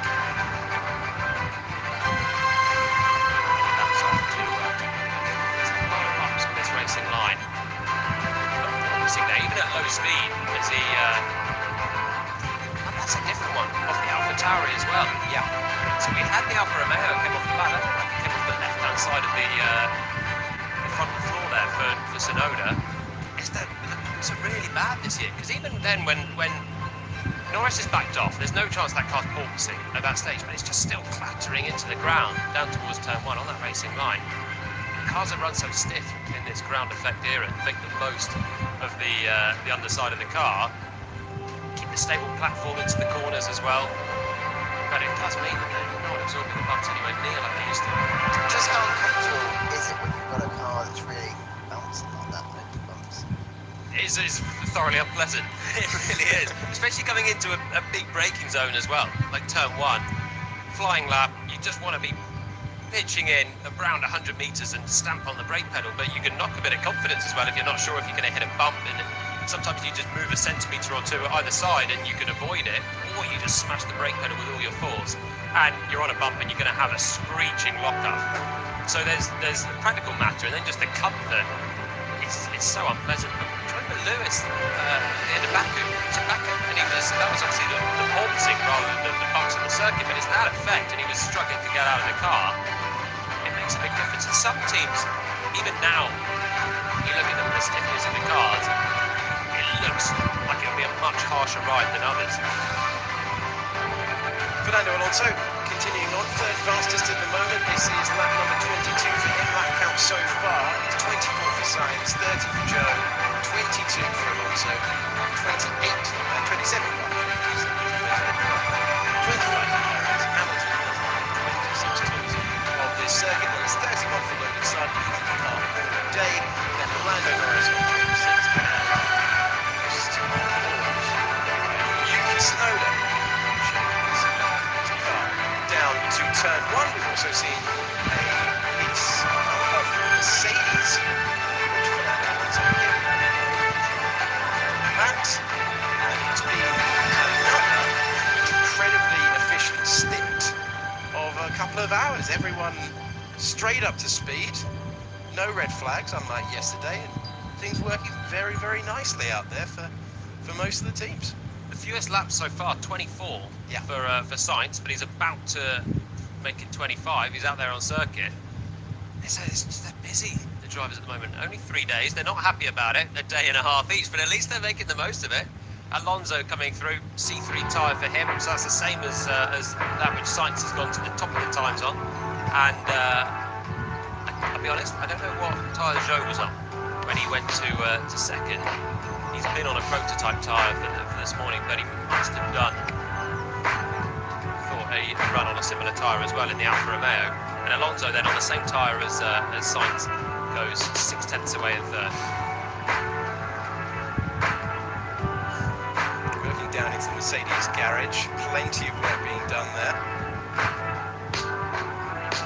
Of some work is still going on live, but this is a detailed replay of what they are doing down there.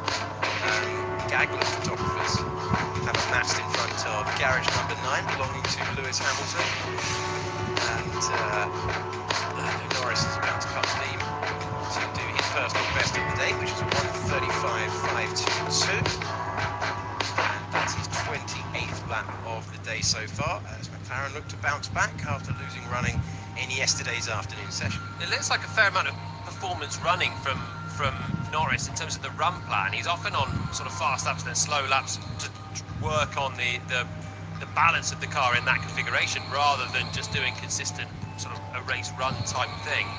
But looking at the pace, I mean, he's on, I think there was a C2 that Norris was on, so a slightly, fractionally harder compound than Alonso and Sainz, but 3 seconds off. Just gives you an idea of why the testing times are a bit of a pinch of salt, because there's no way that McLaren car, even as the body language might have been bad, Lawrence, earlier on, but I don't think there's a 2-second gulf between McLaren and Aston Martin, so they're obviously on majorly different levels.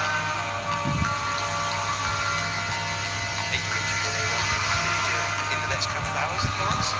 Got Carlos Sainz later in the afternoon. Yeah. So that'll be the first time we get to hear him. Be interesting to see his comparisons to what Charles was saying earlier, because generally speaking, they seem pretty happy with the run plan that they've done over the course of this test so far. They got through their program, and I think at this stage, that's what they want. That's what Lawrence is doing. Jody, your objective is lunch, I believe. Yeah. I'm trying to think what I ate. Crispy chicken yesterday. Yep. Excellent. I'll be happy with the same, honestly. Yeah. I'm a man of routine. It was tasty, it was nutritious. Ticked all the boxes. Say that, yeah.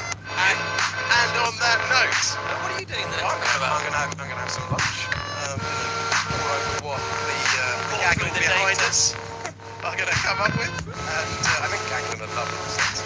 And on that note, we say thank you very much to Jolyon Palmer and Lawrence Moretto, and we will head out of the box via Will Buxton, who's down there in the pit lane.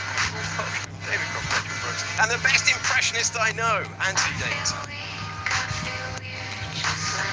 Lovely stuff. That crispy chicken came inside what is lovely fried. Right, we're down pit lane. Thought we'd just go through the general synopsis of how things have gone this morning. Hand over as it is halfway through the second of the opening test we have pre-season. So we're starting down here at Williams. Logan Sargent currently P8, 1 minute 35.1, 30 on laps. On the table, good start for him. Everything down here is pretty much going to plan for Williams. Just ticking the laps off, getting the job done, and doing a very nice job at the moment. Logan, no huge mistakes. He is adapting and proving adept to Formula 1. So yeah, good start from him down here at Alpha Tauri. Yuki Tsunoda, 44 laps on the board at midday when we're about to come on air, which is a really decent number of laps, as the boys are saying. The Alpha Tauri, among a number of cars which have lost little bits of carbon fibre with track and curb stripes this morning. Yeah, really decent number of laps for Yuki Tsunoda. He is the slowest, but as we know, take all of the times with a pinch of salt. We were talking to the driver yesterday. He was saying he had a good morning in the car. It was actually a little electrical fault that he had. He didn't get the opportunity to punch in that fast lap time. So few opportunities for the person to get an opportunity to put in that quick time if they're running to a specific run plan. The team already determined to get the most out of the car and figure out where they're at with it, which is way down here. Best not to walk through a live pit stop. And the Haas F1 team, Kevin Magnussen, P4, 1 minute 33.442. 27 laps on. But again, good morning for Haas. Decent time. He was looking quick right from the off this morning. The guys have already said it's a little stiff out on track. Albert Fabrega, who is our technical guy. Hello, mate. How's the Haas looking for you? Boys said it looks a little bit stiff out on track. Yeah, well, it's still the second day of the early second day of the testing, so I think teams still scanning different setups, different ride heights to explore the limits of the floor. We saw some bouncing yesterday, so everyone is testing how is the behavior of the floors and the whole aerodynamics side of the car. What are you hearing? Who's having a difficult time? Well, we don't know yet. No one knows yet. But you know. You always know. No. But there is signs that show us that probably the teams are following in a better manner or as expected the working plan. for the day. So, but yesterday I saw some stints from the Red Bull that were quite constant, quite quick. Car insurance premium 4900 rupees. ಇಷ್ಟು ದುಬಾರಿ? ಒಂದೇ ಒಂದು option. ಹಾ sir, ಒಂದೇ ಒಂದು, ಆದ್ರೆ ಸಖತ್ತಿದೆ sir. ಅರೆ ಇನ್ನೂ ಆಪ್ಷನ್ ಕೊಡಿ ಸ್ವಾಮಿ, ಬರೀ ಒಂದೇ ಇರೋದು. ಸರ್ ಆಪ್ಷನ್ಸ್ ಅಂದ್ರೆ ಕನ್ಫ್ಯೂಷನ್ ಇದೆ, ತಗೊಳ್ಳಿ. ಏನ್ ಸ್ವಾಮಿ, ಎಲ್ಲಿಯೂ ಚೂಸ್ ಮಾಡುವ ಅವಕಾಶವೇ ಇಲ್ಲ. ಮೋಟಾರ್ ಇನ್ಶೂರೆನ್ಸ್ ನ ಒಂದೇ ಒಂದು ಆಪ್ಷನ್ ಅಲ್ಲಿ ಸಿಕ್ಕಿ ಹಾಕಿಕೊಂಡಿದ್ದೀರಾ? ಫೋನ್ ಪೇ ನಲ್ಲಿ ಹೆಚ್ಚುವರಿ ಉಳಿತಾಯಕ್ಕಾಗಿ ಅನೇಕ ಆಯ್ಕೆಗಳನ್ನು ಪಡೆಯಿರಿ. Tension free insurance. Lovely stuff, mate. Thanks very much. There you get on. Albert Fabrega. Of course, you'll know him from F1 TV's Tech Talk. As Fernando Alonso brings the Aston Martin in, that's a car that's looked great out on track, to be honest. You can see the similarities with last year's Red Bull. Fernando will be hoping one of those similarities is it's at that pace. Rapid yesterday, particularly in the afternoon session. P3 when we came on air to do this pit walk, whatever. 20 laps, a few more on the board for him now. But Fernando certainly getting to grips with the car, getting to grips with the team as he starts in a new surroundings, not for the first time in his career. How long will it take him to fully cement himself at Aston Martin? Right, let's keep going. Actually, I think quietly one of the more impressive teams in testing so far. Alfa Romeo getting the job done. Zhou Guanyu again quick in the morning session. P2 when we came on air. 1 minute 33.170, 30 laps plus. So yeah, a decent run. There's Alessandro Ludibra. Oh, it's not. It's not Alessandro. Where is Alessandro? Not in the garage. He's around somewhere. Saw him yesterday. Haven't seen him so far today, but I know he's around. McLaren, tricky day yesterday. Better morning so far for them. Lando Norris in the car. Only P9, but at least a decent number of laps put in for them, getting through, and no major issues with the very tricky wheel brows. We saw the issue with them yesterday, having to strengthen those wheel brows. Actually, you can see the work that was done. If you just zoom in, you see where, right at, we're not allowed over the red line, but right there, you see where the work's been done, just on top of the cake tin, on the inside. You see where it's kind of dull, where the carbon fiber's dull. That's where they've had to strengthen it. Yesterday afternoon and into the evening, all of that work that's gone on there with the heat guns and the glue just to strengthen that part of the wheel brow. There's Lando just getting out of the car after a couple of hours in. Just needs to go and stretch his legs a little bit before continuing the run plan for the second couple of hours rolling into this afternoon. But yeah, very evident the work that the guys have done there on those wheel brows, which are working themselves loose, be that through clattering over the curbs or just general wear and tear. I've got to hope that it's not, as Sam Collins was saying yesterday, the hope is that it's not a manufacturing fault or indeed a design issue that led to that. I'm not going to call it a failure, but let's just say a lack of structural integrity at a certain point in yesterday's running. Right, come on Heath, let's keep walking. Alpine starting to put down the times. They looked really good yesterday, just didn't have the pace in the car, but they weren't really going for it. Esteban Ocon out of the car and chatting to the guys. So far he's a P5, 133.490. But there are a lot of smiles, a lot of good vibes down here at Alpine.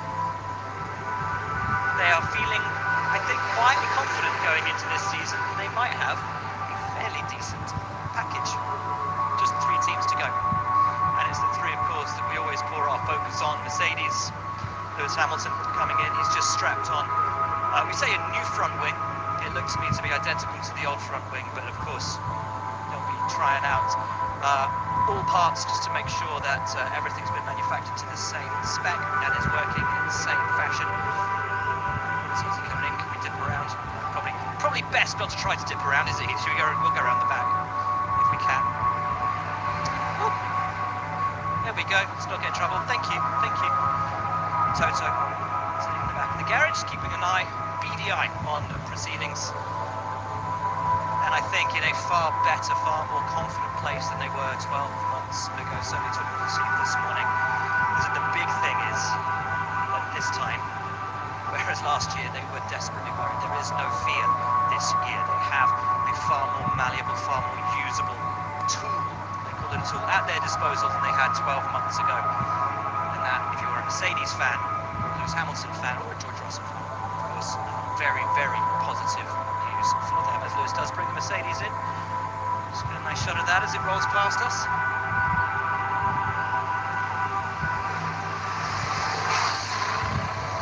is fascinating, though, to see the real difference in the design of the car. Are they going to let him go, or can we have a look at it? Let's try and get in quickly, Heath, if we can. Because the one major difference on this Mercedes, look at where the halo comes down, and that huge shoulder. It's like shoulder pads, like haunches on the side of the car. So where the halo comes in, onto the shoulder, we call it the shoulder of the car. Really pronounced, channeling the airflow in that little gap towards the back, but also it's all about the placement of the radiators in those side pods. And with that Mercedes as well, sticking to that zero side pod idea. Very much sticking to their guns with that unique three ideas, three concepts between Mercedes. Vastly different to the Ferrari, plugging away. Great timers on the board again for Carlos Sainz. He's well out of the car now. Heavy fuel runs for Ferrari this morning. No showboating. They're not going to run their qualifying simulations until this afternoon with Charles Leclerc this morning. All about pounding in the laps, making those small alterations as we saw with the suspension just a few moments ago. Carlos Sainz was P1 when we started this walk on a 1 minute 32.486. 24 laps, so nowhere near the huge total put in by Yuki Tsunoda this morning, but a decent run nevertheless for Ferrari. And of course Red Bull, no panics for them yesterday. Sergio Perez with his first laps in the car this morning. Team getting ready for a pit stop. It was one of the few issues that they actually had yesterday. I think they dropped the car down early off the jacks on one of the pit stops. Just a small amount of damage to that Red Bull. But yes, a decent morning for Red Bull, decent morning for Sergio Perez. Max Verstappen in this afternoon. But a couple hours more until the lunch break. And with that, I will throw you back up there where David Croft, Anthony Davidson are awaiting to take you through to lunch. And joined by Rachel Brooks as well. Thank you very much indeed. Will Buxton, 2 hours and 20 seconds to go of the morning session, and we are looking at the black front wing of the Alpha Tauri. Yuki Tsunoda, who continues apace and approaches the line to end what will be lap number 53 of the session. Talk about getting your money's worth with Yuki Tsunoda today. Well, Nick de Vries is on media duties in the hospitality unit. Nick de Vries will be coming out this afternoon. Yuki Tsunoda is the man on the track, and currently with the 10th, if not slowest time of the 10 times that we've had so far. But it's not about pace, is it? It's about reliability. And today, Rachel Brooks, Anthony Davidson, more important than ever, I think, to get as much reliability on the board as possible, and then think about the times a bit more. Well, I mean, you've always got an eye on the lap times, but you know, we've had a few drivers saying we're focusing just on ourselves and what we can do with our car. And in these hotter conditions, we'll be running harder tyres and higher fuel load in the car, lower engine modes as well. The focus should be more towards what the car will be like in the race, and putting the tyres through a lot of punishment, which you'll naturally get in the hotter weather. So yeah, we won't be seeing any shiny lap times just yet. That will come like it did yesterday in the golden hour. Golden hour, yeah. About 45 minutes, Rachel, from here. Yes, indeed. I just wanted to pick up on Yuki Tsunoda when you were talking about him and the number of laps he's done today. It's really interesting speaking to Franz Tost yesterday about the way that Yuki has changed over the winter and changed his preparations and how he looks at it all mentally as well to a certain extent. He's picked up Daniel Ricciardo's trainer, Michael Italiano, and they've been working really hard over the winter on the physical side of things, but also in being calmer in the car, because we've had a lot of radio conversations where he sounded really agitated and he's angry and frustrated, and they've worked on that side of it as well. So they're hoping they have a calmer, more consistent Yuki this year that won't be making some of the mistakes that he has made in the past, but also that works and bonds with the team in a different way as well. And he's got a massive challenge with Nick de Vries. Both of them have a lot on their plate this year. This is pretty much, if it was a love affair, this is the longest relationship of Yuki Tsunoda's career, quite frankly, because he had a stellar rise through the rankings of Japanese F4, into F3, into F2, into F1, year by year by year. So, with a bit of stability in terms of the series he's competing in, he's got a chance now to focus on the little bits that make you, or turn you from a good driver to a much, much better driver. And that's kind of the mental and physical side outside of the cockpit. Now with Gasly leaving the team should naturally lean more towards Tsunoda. He's got a bit more authority perhaps in the team. He's had to do a lot of growing up and iron out the mistakes that will naturally come from being a rookie in Formula 1. And I think the team were good in that they allowed him that time. think they showed him the level of patience that maybe Red Bull showed Albon in his early days there. And that's what's needed. And I think they've tried to understand Yuki's approach. And from what I could see, his approach was go fast, go over the limits, and then bring it back from there. And I think he ended the year in pretty decent shape, actually. He had ironed out quite a lot of those mistakes and could challenge Pierre Gasly and get the better of him quite a lot of occasions. And that's when the car was quite tricky to drive. So look, he's got a pretty tough customer in terms of speed from Nick de Vries that lines up alongside him. But Yuki now is the one with the experience, and the team will naturally expect more and therefore lean more towards his comments, his feedback, and just his drive to propel the team forward. What do they say? It's easier to make a quick car reliable than it is a slow car quick. Is that kind of the case with Yuki Tsunoda then? It's easier to make a quick driver more reliable than make a slow driver faster? Weirdly, I was told that once when I did What you were track. driving? I was quite erratic, but I was quick, and they said it's easier. Oh, look, you're right. I'm going to try and work out which way around it was, but one way is definitely easier to train. Fast, but I was erratic. But it's easier to. I think you got it the right way around when you said it the first time. But it is true, apparently. Yes, there is a way where a driver could be a certain way. And you think, oh, that's amazing. No, that's harder to train them to be what you need in the end. I completely lost it there, but you know what I mean. Anthony Davidson. I think it comes with. You've always had speed. I think it comes with. Well, actually, seriously speaking, I was always the other way around. I was always sort of slow and steady and build my way up, build the confidence up, and chipped away at it. I rarely made mistakes. And the lap times would come later on. I needed confidence. I always lacked inner confidence. I didn't go around the paddock showboating and believing so much in myself. I was much more self-critical, really hard. I was my own worst critic, always was, and to the point it drove me crazy. And that's why I retired early. Really? Yeah, because as I was getting older, I was losing my ability that I once had, and I was just driving myself crazy. I effectively sacked myself. I thought someone else on the grid came in and did that for you. That's got to be a first in this sport. I sacked myself. Yeah, I'd had enough. I was winding myself up. And, you know, mistakes would creep in. I wouldn't have made those kind of mistakes before. So hard on myself. And with that comes a lack of confidence. And confidence is a funny thing. It's hard to measure. What really is it? You can have a fake confidence. I see a lot of drivers, a lot of athletes walking around with a fake, almost like a fake persona. Yeah. Fake Bravado. confidence. Yeah, this bravado that isn't really there. I've known racing drivers, won't name names. I thought they were the most confident driver out there.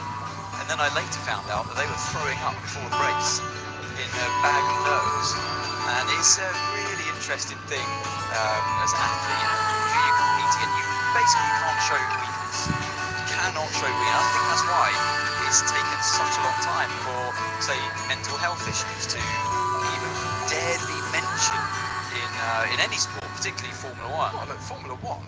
If you'd have said 5 years ago to the grid, have you got like a driver coach, you know, like a mind coach? They'd have all mind coach? You've got a chance. Absolutely. And it took Romain Grosjean to come out and say, I have something. He was really the first. So that precious fault. Yeah. He acclimated. But of the current crop, he was kind of the first. Now, Roman most influencing was just Well, he's someone, Sergio Perez, you know, up against Max Verstappen, race after race after race. That, you're taking a beating on you. You've got to be mentally super secure to combat that. As I mentioned, he was talking about that confidence in 2012 when Lewis said he was leaving Sergio on the drive. We went to Japan. We saw Sergio physically look different. He looked more confident walking through the paddock. There was a change about him, and when I sat down with him in Mexico and talked to him about that time, he admitted it. He said, I thought I'd arrived. He said, as soon as I got that seat in McLaren, shoulders back, head up, chest out, I thought I'd arrived. And actually what happened the following year, his time at McLaren, showed him that he needed to rein that back in again and kind of almost earn that confidence. But he did put on, he admitted it, a sort of false confidence and arrogance as soon as he got that seat. The key words there were that that he needed to prove it to himself. Yeah. The confidence comes with proving it to yourself. Once you truly believe you're going to step into that car and deliver a lap time. I always knew when I was at my best when I'd come in qualifying in 2007, get into that Super Aguri. There were moments in that year where I genuinely get into the car and my inner thought was, right, watch this, just before we get out of qualifying. And that's when I knew I was always going to perform my best. Because I needed to see the lap time to convince myself that it was going to come, that I could do it. And I reckon there are a lot of drivers on the grid that operate like that as well. Maybe Yuki's not one of them, but it's a delicate balance. Coming back to him, it's a delicate balance where you've got a driver that will naturally drive too quick. Maybe it comes through desperation. With that comes mistakes and crashes. Some drivers can really brush that off. They can park it and move on. But other drivers will dwell on things a lot. And maybe he does. Maybe that then starts to knock your confidence. Or maybe he is one of those drivers that, yeah, actually I should rein it in a little bit, and it will come. And as you get more confident, then the performance always comes. Basically, though, the key is the confidence definitely delivers performance. Yeah. But it's how you unlock it. That's the critical part. So this man, Logan Sargent, we're watching out on track in the Williams. Last year, when it became pretty apparent that it was going to be the Williams driver should get the Super license points, I sought out a bit of information and a bit of a steer on Logan, because I didn't really know his junior career too well, but I spoke to someone who did and followed it quite closely, and I said, is he good enough? Is he really good enough for Formula One? And he undoubtedly came back the answer, he has the speed, he is fast enough, he is talented enough for Formula One. What he is, though, is slightly erratic, and what he needs to do is to put more consistency and reliability into his drives. It's another one. You can make a quick driver more reliable. And I do think, I've been down to Williams this morning to have a chat to the team, who, by the way, were reeling at my comments about their hit yesterday. What do you mean you don't like the two-tone blue? I said, picked up, you look like a lawn bowls team, so no offense to lawn bowls, but I can see the point on that one. I love the racing overalls, with the pale blue and the orange, with the sponsor, absolutely fantastic. I said, but I'm not sure how the two-tone. Are they really going to take sartorial advice from you though? This is my question. Wait till I'm wearing a shirt today. It's dress up Friday as far as we're concerned today. White shirt, white shoes. Yeah. I mean, it doesn't get any I haven't done it. I haven't matched my shorts on shoes and white with my legs, to shirt be today. fair. The tad is fading fast. I need to top that up. But I asked about the relationship Logan has with Alex Albon coming into the team, and they said, they're getting on really, really well. I said, well, that doesn't surprise me. I actually think Logan is really fortunate to be paired up with someone like Alex, who is one of the more warm and generous and kind-hearted, kind-natured drivers. And I'm not saying the rest of them, they're not. But Alex is he's a really kind-hearted soul. I've always found, and funny with it, and amenable and friendly and all that. If you're coming new into Formula One, to have someone like Alex as your teammate that you can get on with, learn from as well, that to me is a big help. Yeah, he's going to give you a lot of time, isn't he? Yeah. But, and here's the interesting point, every driver on the grid, they're different outside of the car than they are inside the car. And I think Albon probably has one of those biggest discrepancies between what he's like outside of the car and what he's like. Once that visor goes down, we've seen some pretty plucky drives from him. It's taken as daring overtakes. Yeah, your teammate is not going to give you a helping hand at their expense. No, of course, never. That's a proper given. As Mark Webber would always say, I'm not here to pump anyone else's tyres up, mate. And I loved that guy. Yeah.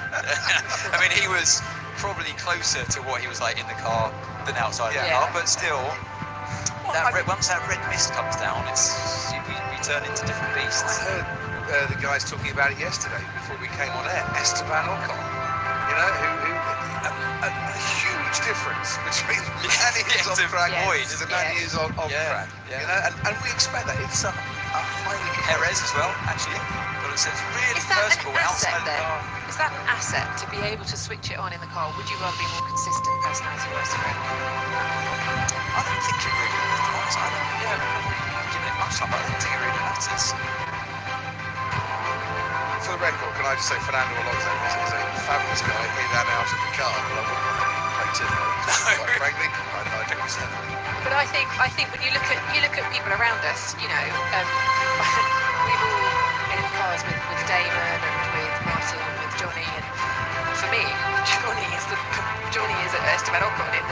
sense of Very see amiable, lovely, brilliant. You get in the car with him. I remember a dune buggy ride in the desert where I couldn't talk to him. He didn't even have a visor on. He had a helmet, didn't even have a visor down, and it was gone. There was a completely different person driving that. Yeah, so, the lesson is you should really judge the driving character when they're outside by their interviews or what they're like outside of the car. Because, once that competitive nature starts, and what you often find with drivers as well, maybe any sports person, for that matter, you're almost like cruise control outside of the car. And you try and conserve energy. I think I've heard Martin Brundle talk about this before. You do everything slow outside. Just you conserve. When you get into the car, you give it everything. And it's like you've got this inner battery, and you deplete it when you're in the car. You spend the rest of your time just trying to regain the energy. Damon admitted to me the other day that before races he used to go to sleep. I said, what? He said, yeah, just shortly before a race, I'd go and have a 20-minute lie down. I'm going to power nap. Just a little chill, little lie down, go to sleep. That's impressive. And what that shows is great mental strength, which I always thought Damon had as a driver. Really resilient. And that he's worked on to be able to, it's almost like meditation, isn't it? To then reset and get in and doing the thing. From sleepy Damon to a man who sleeps, controls, even in his dreams, 10 pounds. Hello, Crofty. Hello, Anthony. Hello, Rachel. Morning, everybody who's been watching us in Europe. Good afternoon or evening for watching us around the world. And well, it is absolutely baking here. I wish I had some sun cream on. I really do, Crofty, because it's been lovely in Bahrain. What's that? Then what is that, Ted? Given that you are the closest thing to an Adamant impersonator that we have on our team, I think you've got to go fastest drive across the nose here. Excellent. Well, there is good reason to have it because, it's hot down here. And hot work with the teams after a slightly slow start. Everybody is getting on with finding some pace. And I think that's what the key to today is. I know you've spoken about it so far, and it's going to get more intense. And I'm looking forward to the last 2.5 hours, Crofty, when we're going to be reunited later this afternoon into the evening Bahrain time, because that's when I think we're going to start to see some proper lap times. Not that we haven't seen an eye-catching lap time from Ferrari, and that's part of what I've been doing this morning, is just focusing on Ferrari a bit. Spoke to Charles Leclerc, and the key thing he said to me yesterday was, we know what Ferrari said yesterday. Look, yesterday was all about making sure your foundations are solid, making sure there's good concrete in those foundations, doing your aero mapping, your correlation, making sure everything's okay. Today is about finding some pace and seeing how fancy your house is once you've built it. I've already built it, and Carlos Sainz's time would certainly suggest that house is quite fancy indeed. Just to strangle that metaphor a little bit more, if the prancing horse can be housed in a nice house and it be quick as Carlos Sainz it was earlier on a hot track, then what will that house look like, and how prancing will that horse be like? I told you I was strangling this metaphor. Later on, when it cools, when the temperature cools down, and we get slightly more representative times, and that's what I'll be looking forward to. Just to put Charles Leclerc's time in context yesterday, what Leclerc confirmed was that they were trying something on setup that was unusual. It was not what they would normally try, largely because they wouldn't have time of a race weekend. But it wasn't something they wanted to try as a setup direction. Car insurance premium 4900 rupees. ಇಷ್ಟು ದುಬಾರಿ? ಒಂದೇ ಒಂದು option. ಹಾ sir, ಒಂದೇ ಒಂದು, ಆದ್ರೆ ಸಕ್ಕತ್ತಿದೆ sir. ಅರೆ ಇನ್ನೂ ಆಪ್ಷನ್ ಕೊಡಿ ಸ್ವಾಮಿ, ಬರೀ ಒಂದೇ ಇರೋದು. ಸರ್ ಆಪ್ಷನ್ಸ್ ಅಂದ್ರೆ ಕನ್ಫ್ಯೂಷನ್. ಇದೇ ತಗೊಳ್ಳಿ. ಏನ್ ಸ್ವಾಮಿ, ಎಲ್ಲಿಯೂ ಚೂಸ್ ಮಾಡುವ ಅವಕಾಶವೇ ಇಲ್ಲ. ಮೋಟಾರ್ ಇನ್ಶೂರೆನ್ಸ್ ನ ಒಂದೇ ಒಂದು ಆಪ್ಷನ್ ಅಲ್ಲಿ ಸಿಕ್ಕಿ ಹಾಕಿಕೊಂಡಿದ್ದೀರಾ? ಫೋನ್ ಪೇ ನಲ್ಲಿ ಹೆಚ್ಚುವರಿ ಉಳಿತಾಯಕ್ಕಾಗಿ ಅನೇಕ ಆಯ್ಕೆಗಳನ್ನು ಪಡೆಯಿರಿ. Tension free insurance. Doesn't a horse live in a stable though, Ted? No. I told you I was strangling the metaphor, didn't I, Rachel? That was entirely deliberate. I liked it. Entirely deliberate. You gallop off, sir. Thank you very much indeed. These horses don't need sun cream. I bet they do, you know. I bet there's something they have to have. If anyone out there is a horse whisperer and understands these things, horses need sun cream. On the subject of Ferrari, and to take Ted's strangulation and try to put it into a written context, they did show some genuine raw pace, I thought. Yeah, so I've seen a bit of data coming back from yesterday running, and Ferrari were, I would say, comprehensively the fastest in straight line speed. They struggled a bit in the traction states, but that would naturally come with running the car with lower downforce. So reading between the lines there of what Ted was saying, or what he was told by Ferrari, trying something different with the setup that we wouldn't usually run here, I would deduce from that they were running lower downforce. Just giving it a go. It is a track where you need to be quick on the straight line. There are a lot of them.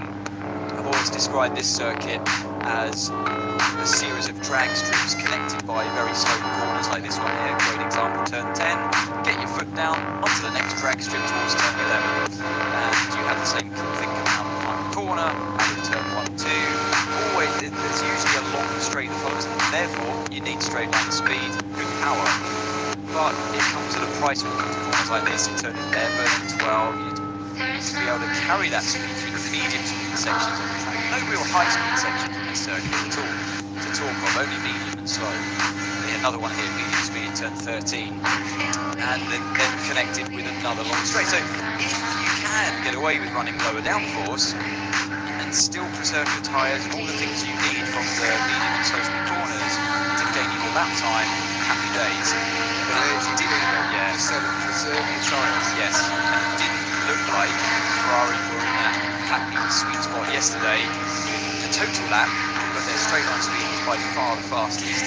So it comes with a price around here, and usually this track, despite the straight lines, drives you towards higher downforce. You need it for the braking, you need it for your traction, because downforce does help you, of course, in slow speed as well as high speed.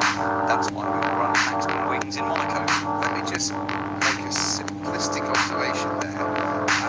Speed on the straights, not preserving the tyres quite as well as others. That smacks a lot of the Ferrari in 2022 as well. That was their Achilles heel last year. Great over a single lap. Qualifying, we saw with the amount of pole positions they got, but they often fell away in races because they suffered higher tyre degradation. Into a two-stop strategy in Monza, for instance, because the tyre deg was too much for them.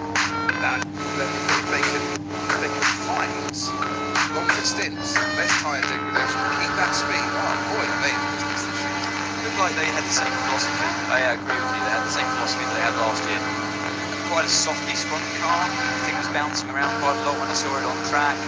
But actually physically standing at the side of the track like I did, I think I'll be going out there again at some point today. I'll try and choose a medium speed course today. I was down at 1 and 2 yesterday. And it's bouncing around, lots of movement, but the car also running quite high off the ground, just like they were last year. The bouncing doesn't really seem to affect their lap time as much as it would do other cars if you saw them bouncing around by the same magnitude. So yeah, an interesting philosophy, an interesting approach, but I do feel like Ferrari were running their car out of the sweet spot yesterday for where they would usually run it.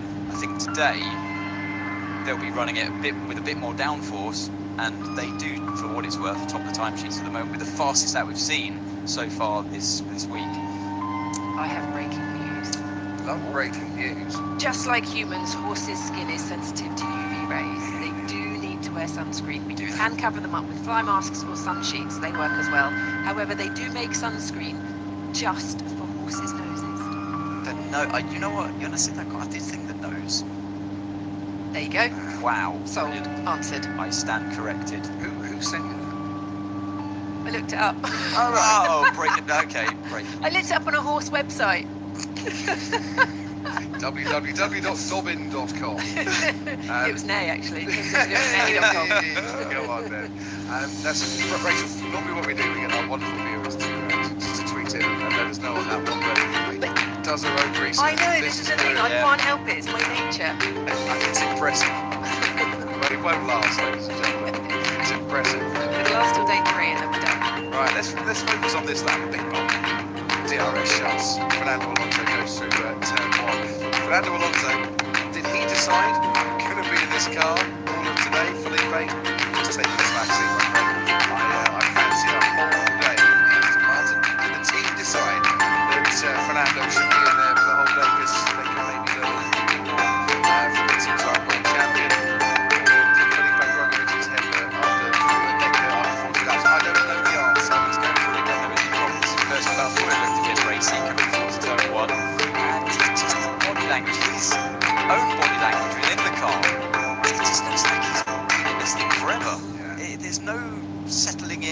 process he's gone through. He looks absolutely at one with the car straight away. I'm seeing good things here, and they might be running their car a bit lighter. Maybe that's what I'm picking up on, but the more I see it, the more I believe that it could be fairly genuine. Just there, exit of turn 11, the rear just swerving around a little bit. He was able to keep his foot in, flat through turn 12. The car not really sparking or jumping around much through that corner. Only 4/10 off of Sainz's time at this point. 2 personal bests on the board so far. The bumpy back straight down towards the final corners. A 14 here at the point, and then this next kick there, 15, brings you back onto the main straight. The DRS at the board there on the left-hand side one last time. Makes a change on the dash for good measure. It keeps that 4/10 away from Sainz's best lap. 32.9, a tenth away from where he was in the cooler, better conditions of yesterday's night session. Quicker in sector 3 just than Sainz, but again 2/10 behind him, 1 and 2. Yeah, he did the fastest time of all yesterday in the final sector, faster than the Red Bull even. But the Red Bull wasn't clearly, it wasn't running the same fuel load as the Aston, and they had much more speed to come. Is that deficit genuine between the 32.4 and the 32.9? You know what? It seems believable to me. It I does. think they're in it. I'm told the real secrets of that car are underneath and inside. You won't necessarily spot it. Hello, Rosie again. It's a total. You won't really spot it too much on the outside, but if you do look from on high, the way they've sculpted in a groove in the side pods, which to me looks like a water slide. You could Sorry, ride that. here comes Lewis's turn. Shiny sidewalls on that car there. So he's going to go for a quick lap. No, he's coming in. He's coming in. I just thought he was on a wind-up lap. Well, looked like it, but wind down instead. Yeah, I love those grooves on the sidewalls. They've taken influence from Ferrari and they've developed it. They've developed it more. There's a bit of Red Bull influence in there, I think, as well, which is unsurprising. As I said yesterday, you finished off fastest time Red Bull, second fastest time Aston Martin, master and apprentice Adrian Newey, Dan Fallows. Although Dan Fallows, I think one of the positives about his influence in Aston Martin is that I'm told he's a guy who doesn't rule anything out.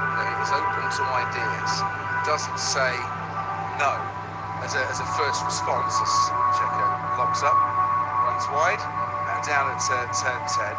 But lets people explain ideas and goes with the concepts, even if he's not necessarily thinking that way himself. And that, for a technical leader, is, I think, all you can ever ask for from any manager in life, is to be open to other people's ideas and not be dead set that their way is always the best way. To listen is the one thing they will say about managers, isn't it? To listen. But as he said at the launch, 95% of that car is different to last year. So they've only carried over 5% of the 2022 car. I wonder what was going on there with Lewis. He's definitely on a new set of tyres. Yeah. I'm convinced he was on an outlet. He came in, they made a front wing adjustment, and he went immediately back out. And now he's absolutely tiptoeing around the track. I wonder. 42 degrees track temperature. It is warm out there. You would want to tiptoe, wouldn't you? I wonder if did they forget to adjust from old tyres to new tyres? Is it that simple? I doubt it, but something happened where they definitely adjusted the front flap and then went out again. Or did Lewis just feel, I need something out? Really feel the car like that? Really push it. Yes, Lewis Hamilton, but you said yesterday they can feel a 1 psi tyre pressure difference. So I did, yeah, racing speed, but if you're going around slowly, maybe it was a change of mind. Oh yeah, actually, let's just do it anyway. Let's just try and make the car a bit more pointy. And that's what you can usually get away with on a new set of tyres, and then you wind down the front wing. And there's a bit of a new concept there with this car this year, and yeah, maybe they can chase the front end a little bit more, and they're learning that as they go. Let's see if he opens it up at the end of this lap. I'm convinced that's what happened just then. He was going to go for it, decided to come and make a front wing adjustment, and then you see he accelerates then backs up very early into the found himself a good gap. Yeah, here we go. This time, no pit lane entrance for Lewis Hamilton. DRS wide open. So let's start this lap. So this is always a tricky one when you've done 2 out laps with a run through the pit lane, braking into the first corner. How late dare you brake? He gets he's going to tiny front lock up there on the inside front. I was expecting it to be a bit difficult, but it should come good later on. The tyres and the lap. brakes have cooled down a bit. Really cool, and picking up debris as well. The marbles by running offline so much. Turn 4, a little bit tentative on turning, had a couple of stabs at it. Runs wide on the exit of 4. He's 4 tenths down already in the rear, not hanging on for him in the middle of turn 6. Down towards turn 8, slow it down, be patient. He grabs a little bit of extra circuit there, just going over the red and white curve before turn 8. Never seen that before. Traction looks okay at this stage in the lap. Towards 9, again, patient on the brakes and making sure he can meet that apex of 10. That's it, straight line the car to get maximum traction into the next DRS zone, the third DRS zone of this lap towards turn 11. Sneak a bit of extra red and white curve before 11 as well. I was just listening how aggressively he could get on power. We saw the Aston was moving around a little bit on the rear around that corner. It didn't look to be the same case for the Mercedes, but already 1.3 seconds down. So yeah, hanging on to the rear end a little bit. Looks a little bit snappy, a little bit just lack of grip in general on the rear. The ride looks okay on the car. Down that bumpy straight towards the final couple of corners, a snap again, see, just had to correct that, just exiting turn 15. 1.6 seconds off though, by the time he finishes that lap. Is that a car that's quite heavy with fuel as well? I mean, they were further up there yesterday, weren't they? Especially in the night session, and I think that's where the main focus is for the lap times, for the performance runs. And I think you're generally looking at more race runs this time of day. Yeah. But then again, you see with Lewis Hamilton, George Russell splitting driving duties the way that they are. Russell first yesterday, Hamilton second, Hamilton first, and then Russell second. He's got to get a few fast lap simulations in. See these tools, the chaps on the front edge just out. That's the front wing adjustment tool. So it's preset. Looks like just power drill. Yeah, so it's preset with the amount of turns it's going to make, and all they have to do is just whack it down onto the bolt or the nut or whatever, and it turns it to the How new is that? Because we've seen them actually going. Oh, they've been around for years. Really? Yeah. It's basically so they can do it in half a second, get clear before the car gets back out again. That's what makes Formula One for me. Yes, mate, isn't it so good? It's the sort of thing we love. To see Logan Sargent going into turn 10, another lock-up coming up. Yeah, see, that's right. When I said you've got to be patient with this one, and that's exactly what happens if you just try and carry a little bit too much speed. You wait till this time next week, though, when they're pushing a little bit harder in practice and then in qualifying as well. You just wait and see even more lock-ups going into that corner. Yes, front wing automatic adjusters, the sort of thing that we love in Formula One, the sort of thing that puts a smile on the sun-kissed face and rosy cheeks of Ted Rabbits. Ted. It's crafty, but it's also something that we like is a cup of coffee or maybe a caramel latte. And you might be forgiven for thinking that that's what they're doing at Alpine at the moment, even though this chap is holding his coffee cup the wrong way up. But if you think that's the caramel on the top of the coffee cup, it isn't. It's some kind of super glue stroke, bonding agent stroke epoxy, and that's what if you look at where they're doing it, they just put the panel on. I can tell you they're doing it around the front suspension of Esteban Ocon's car. So I'm sure Anthony will give us lots of instances of where super glue has pretty much won several races and several world championships. And maybe you'd be surprised at how much super glue or resin or something like that is on these cars. The answer is an awful lot, because it's very useful. You can put it on, it will keep whatever it's keeping tight and secure, and then you can just hack it off with a knife or some other implement. So there was some going on in that actual top of the torsion bar kind of rocker area in the front suspension, which I thought was interesting. It's taken some time, takes some time to set, but it is now. The front panel is on, and Ocon is on his way back out. But Anthony, you must have won races with car insurance premium 4900 rupees. ಇಷ್ಟು ದುಬಾರಿ? ಒಂದೇ ಒಂದು option ಹಾ sir ಒಂದೇ ಒಂದು ಆದ್ರೆ ಸಖತ್ತಿದೆ sir ಅರೆ ಇನ್ನೂ ಆಪ್ಷನ್ ಕೊಡಿ ಸ್ವಾಮಿ ಬರೀ ಒಂದೇ ಇರೋದು ಸರ್ ಆಪ್ಷನ್ಸ್ ಅಂದ್ರೆ ಕನ್ಫ್ಯೂಷನ್ ಇದೆ ತಗೊಳ್ಳಿ ಏನ್ ಸ್ವಾಮಿ ಎಲ್ಲಿಯೂ ಚೂಸ್ ಮಾಡುವ ಅವಕಾಶವೇ ಇಲ್ಲ ಮೋಟಾರ್ ಇನ್ಶೂರೆನ್ಸ್ ನ ಒಂದೇ ಒಂದು ಆಪ್ಷನ್ ಅಲ್ಲಿ ಸಿಕ್ಕಿ ಹಾಕಿಕೊಂಡಿದ್ದೀರಾ ಫೋನ್ ಪೇ ನಲ್ಲಿ ಹೆಚ್ಚುವರಿ ಉಳಿತಾಯಕ್ಕಾಗಿ ಅನೇಕ ಆಯ್ಕೆಗಳನ್ನು ಪಡೆಯಿರಿ tension free insurance. I did hear once a brilliant story. I don't know if this is true. Sam Bird, if you're listening, please correct me if I'm wrong on this one. It's he will hate me for saying if this is true. I hope you said it. I heard a story once during a WEC event that his like one of his veneers fell off. No. Yeah, and instead of waiting it out and going back to the dentist, he super glued it back into place. I mean, I really hope that story is true. Sam, if you're listening, Don't try that at home. Rachel, you know what you're talking about. I can't hear Sorry, the microphone. I know someone else who did that, and they had to super glue it in until they got to a dentist. Yeah, it does happen. It does happen. Yeah. Good on Sam. If you have a false tooth that falls out, not me, but they super glue it. I think it fell off going up by Rouge. I mean, look, it was going to fall off anyway. It fall off there. He caught it. He didn't lose it. So he caught it. He drove the rest of the session with it in his mouth. Super glue back. fell off going up through Eau Rouge. The rally was too. Well, it might have been a Well, it would have been the dip compression. first. It would have been Yeah. compression. You go down to Yeah. Eau Rouge, you go up to rally. Yeah, so it's in a Rouge. I'm just trying to get Compression. It must have been geography. I know I sound like a pedant, but I'm trying to get the geography absolutely spot on. No, you don't sound like one.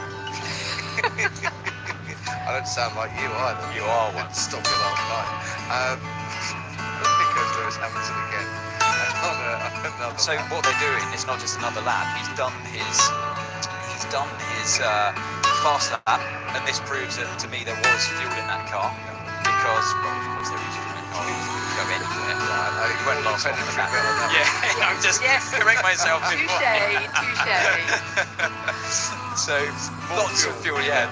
More fuel than necessary to just do one lap because he came into the pits, readjusted that front flap angle, and now he's back out. He did a race start at the end of the pit lane. I think they're doing a bit of a simulation on punish the tyre for one lap. Qualifying, back off, cool it down, start the pit lane, and now you're into a more race. Seems to be what's going on here. So, okay, what, 1.5 seconds away was he on that lap time? Bearing in mind there's probably a hefty amount of fuel on board too. Yeah, let's keep an eye and see how long this run's going to be with Lewis. What lap is he on now? 43. We need a timing screen that actually gives us the amount of laps in each stint. And that's a lot of lifting off around turn 12 as well. It's one of the corners of the track that I learned the hard way here in a World Juniors Championship race where you suffer so much tyre degradation. It's turn 12 really that does a lot of the damage. You can go through there flat out, as he just proved on the one-shot lap. But then on the race run, you definitely need to start backing up. But you can go flat. It's going to pay dividends if you don't. That's a definite race run. It's now a single second point, yeah. We started off on a stint here, Rachel Davis herself, talking about Yuki Tsunoda. And a fascinating chat, it was too. Look at that, as if by magic. It's almost like somebody is listening to me there. That was not planned, I promise. Yeah, do that. I am never going to fall for it. Ever. fall for it every I've time. never got him for this, by the way, just for the record. Never got me. And you have many years of practice. Great comments for discussion purposes from Franz Tost about his teammate for this year, Nick de Vries. That didn't fall off the car, by the way. I think he ran it over. Ran over it, yeah. Because that's when you were talking, I went, oh, because I saw something fly. I thought I saw something fly off, but you're right, run over it. Franz Tost comparing Nick de Vries to Max Verstappen back in the days when they were karting.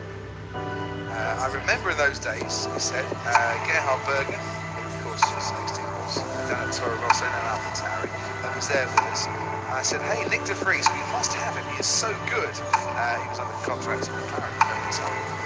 But he thought, watching karting, what he saw in Nick de Vries was absolutely what he was seeing with Max Verstappen as well. It just made me think, I remember back to Nick's karting days. I remember two things about Nick de Vries in karting. One, he was very lucky at a karting event at Rye House in Hertfordshire when Natalie Pinkham, our friend and colleague, Natalie Pinkham, almost ran over the top of him. during the course. Yeah. Do you remember Natalie's karting night where she took out Nick de Vries in the race? I don't remember that bit, but I remember how annoyingly fast Nick was. Yeah, well, he was very fast. You know, I think he might have been trying to lap Nats. She went over him. Nats might have been battling for the lead. I forget, but there was contact made, and she was up one. I might have just injured the great hope, and he was at that time. McLaren were like, Nick de Vries, he is a guy for the future. You got to watch him. Sam Michael, hugely impressed. He was a sports director there, and it's taken Nick a few years to get to this stage. But that's high praise from Franz Tost, who knows many things, and driving. He and Gerhard Berger, you know, they know their onions on this one. And I'm just hoping this year we get to see in that AlphaTauri a car where Nick de Vries can shine, and he's not going to do it consistently, I would imagine, given where AlphaTauri were last year. But a car that he can shine in and show his talents, because he is a hugely talented driver. And let's not forget how many different F1 cars he drove last year and got to experience. And Franz has been saying that the feedback he's given the engineers has given them a real wake-up call. He said at the test after Abu Dhabi, he did a lot of laps and actually complained about the car a lot, which gave them the wake-up call they needed. And he's been working it one much harder over the winter. He said the feedback's phenomenal. Yeah, he's a hard worker. He's going to work the team hard to the point where he may be told at points to close the laptop and you need to go to sleep because otherwise you'll be here all night. He's that kind of character. And do you remember yesterday you said you get to a point in your F1 career where you start to give feedback that you think they'll listen to? Well, actually, Franz Tost has said that he gave the engineers such a long to-do list. He liked the fact he gave it to them. The engineers wanted to argue that their solutions were good. But Franz said, look where we are in the Constructors' Championship. It's not working. So let's have a listen and take his ideas, which for a rookie is impressive. Nick's a funny one because I do see him as he's a seasoned rookie. We were having this discussion with Ted the other day, and he was saying, look, he's not a rookie. How can people call Nick de Vries a rookie? Well, yeah, I agree with him in many ways. You can't really call Nick a rookie. What is he, 28 years old? He's well-rounded as a driver, so much experience. He's raced multiple times at Le Mans, F2 champion of the past. He's driven, like you say, many different Formula 1 cars, raced and scored points. He's only raced in Formula 1 at Monza. So wasn't it 5 last year? Williams, 5, McLaren, Aston, Mercedes. I think so, off the top of my head. Maybe a little more. But he's certainly very well experienced with, driven lots of teams, different simulators as well. And yeah, he comes to Formula 1, yes, as a seasoned rookie. But he's probably one of the best prepared, of course I've forgotten world champion Formula E. He comes to Formula 1 as one of the best prepared rookies surely there's ever been. Well, he's had more time than some of them for a start. And mature. He's got that maturity. He comes here as a world champion. No matter what sport, what category you do, to be a world champion anything means you're pretty handy. You've shown a lot of dedication and commitment to it. He was saying that Mercedes, Mercedes might just regret letting Nick de Vries go. There was someone quite senior, it might have been James Vowles actually, to be fair, he obviously worked with Nick for many years on that sort of side, the driver's side. And if it is Vowles, I've misquoted you, but it was someone that could have been one for the future for Mercedes. Right to let him go because the chance is there, an AlphaTauri and a C4, but we might just regret that one. But you can never hold a driver back either if they've got other options. It's a bit like the Oscar Piastri situation, isn't it? If a driver has a chance at a young age to grab that opportunity with both hands and not offer to drive somewhere else, and at that moment in time you haven't got a space, then I feel like you have to do the right thing. You have to let them go. It might come back to sting you in the future, but I admire the team for doing that. I had a great chat with Nick and George Russell and a few others on the flights from Sao Paulo to Abu Dhabi last year. George was in celebratory mood, to be fair. He just won the race. It was his first race. Pretty celebratory. We let him have his celebration, on that one. And he was. It was great to see. And we were in a really good chat. And, I was saying to Nick, well, you got your first points as well this year. It's been brilliant for the pair of you. He said, we came close to it. So really? He says, safety car absolutely saved me at Monza. I said, why? He said, the brakes were going. So were they? He said, yeah, look, my leg was going, but my brakes were about a lap away from failing. If the safety car had come out 2 laps later, you remember the race finished behind the safety car? Yes. If it come out 2 laps later, I'd have retired by that stage. I'd have had a DNF and I wouldn't have scored my first points. Wow, the racing gods were really shining down in that day. And you just think sometimes you love to hear a story like that because good things come to good people, and that could have been a really disappointing day. And in the end, Daniel Ricciardo's disappointment ended with the smiles and proud faces. Let us head down to Ted once more. Where are you, Mr. Williams? Thank you, Crofty. I'm down at Williams, and I've got something, a little extra angle on the is Nick de Vries a rookie debate, which we'll get to in a second. But I just want to update you on Logan Sargent's progress, which has been halted momentarily because of a front left wheel hub issue. I'm just looking through the mechanics wall to see if it's actually a brake problem. I tend to think immediately having a look at if the brake cake tin is off and they're actually having a look in that area, whether it is actually a caliper or something's fallen off on the cooling or something like that. It does look like, because the mechanic is working on the bottom section of it, which is actually where the caliper is. I would imagine it is, but there's nothing confirmed as yet. It might be something to do with the wheel bearing or the fixing it at the bottom. But because what mostly I can see is mechanics' hairy legs and bums, basically. I can't actually get close enough to see what the issue is, but the result is the same. It's that Logan Sargent is becalmed for a moment. He's losing a bit of time while they sort out this, what looks to be some kind of front left brake or front left axle or wheel hub issue. Now, the Nick de Vries, is he a rookie? You know, Crofty, when we have debates like this, you always say, well, you know, if there's something about the pronunciation of a driver's name or something like that, you always say, well, I know, let's go and ask the driver. So this morning, I did. And Nick says that he doesn't regard himself as a rookie. So is that good enough? I know I've been saying he's not a rookie, and I know that the Collins Dictionary definition of a rookie is somebody in the first season of their sporting competition. But can we take it from the man himself that he doesn't see himself a rookie? Well, he is a rookie in terms of the official definition, because he is in his first year of Formula One competition. But he doesn't race last season. Yes, but that was only one season in a first full year. Yes, I'm with Nick. I am taking him out of the running now for rookie of the year. He doesn't see himself, he doesn't count himself as a rookie. Exactly. You can't take him out of the running for rookie of the year, because otherwise he'd be rookie of the race. No, he was a rookie last season, yeah? As we watched the Mercedes struggles at the rear with Lewis Hamilton. He was a rookie last season. He's had a race. He's got his first points in Formula One. It is his first full season. If he doesn't want to be a rookie, I'm going with Nick de Vries on that one. So Logan will no longer be a rookie after his first race this year, is that what you're saying? This is his first rookie season. This is what I said. Nothing makes sense in this world. This is very true. I'm just making it it's a 2-horse race now. Sargent and Piastri, yeah, as the rookies of the year. Lewis Hamilton's time on the track has come to an end as he gets pushed back into the garage.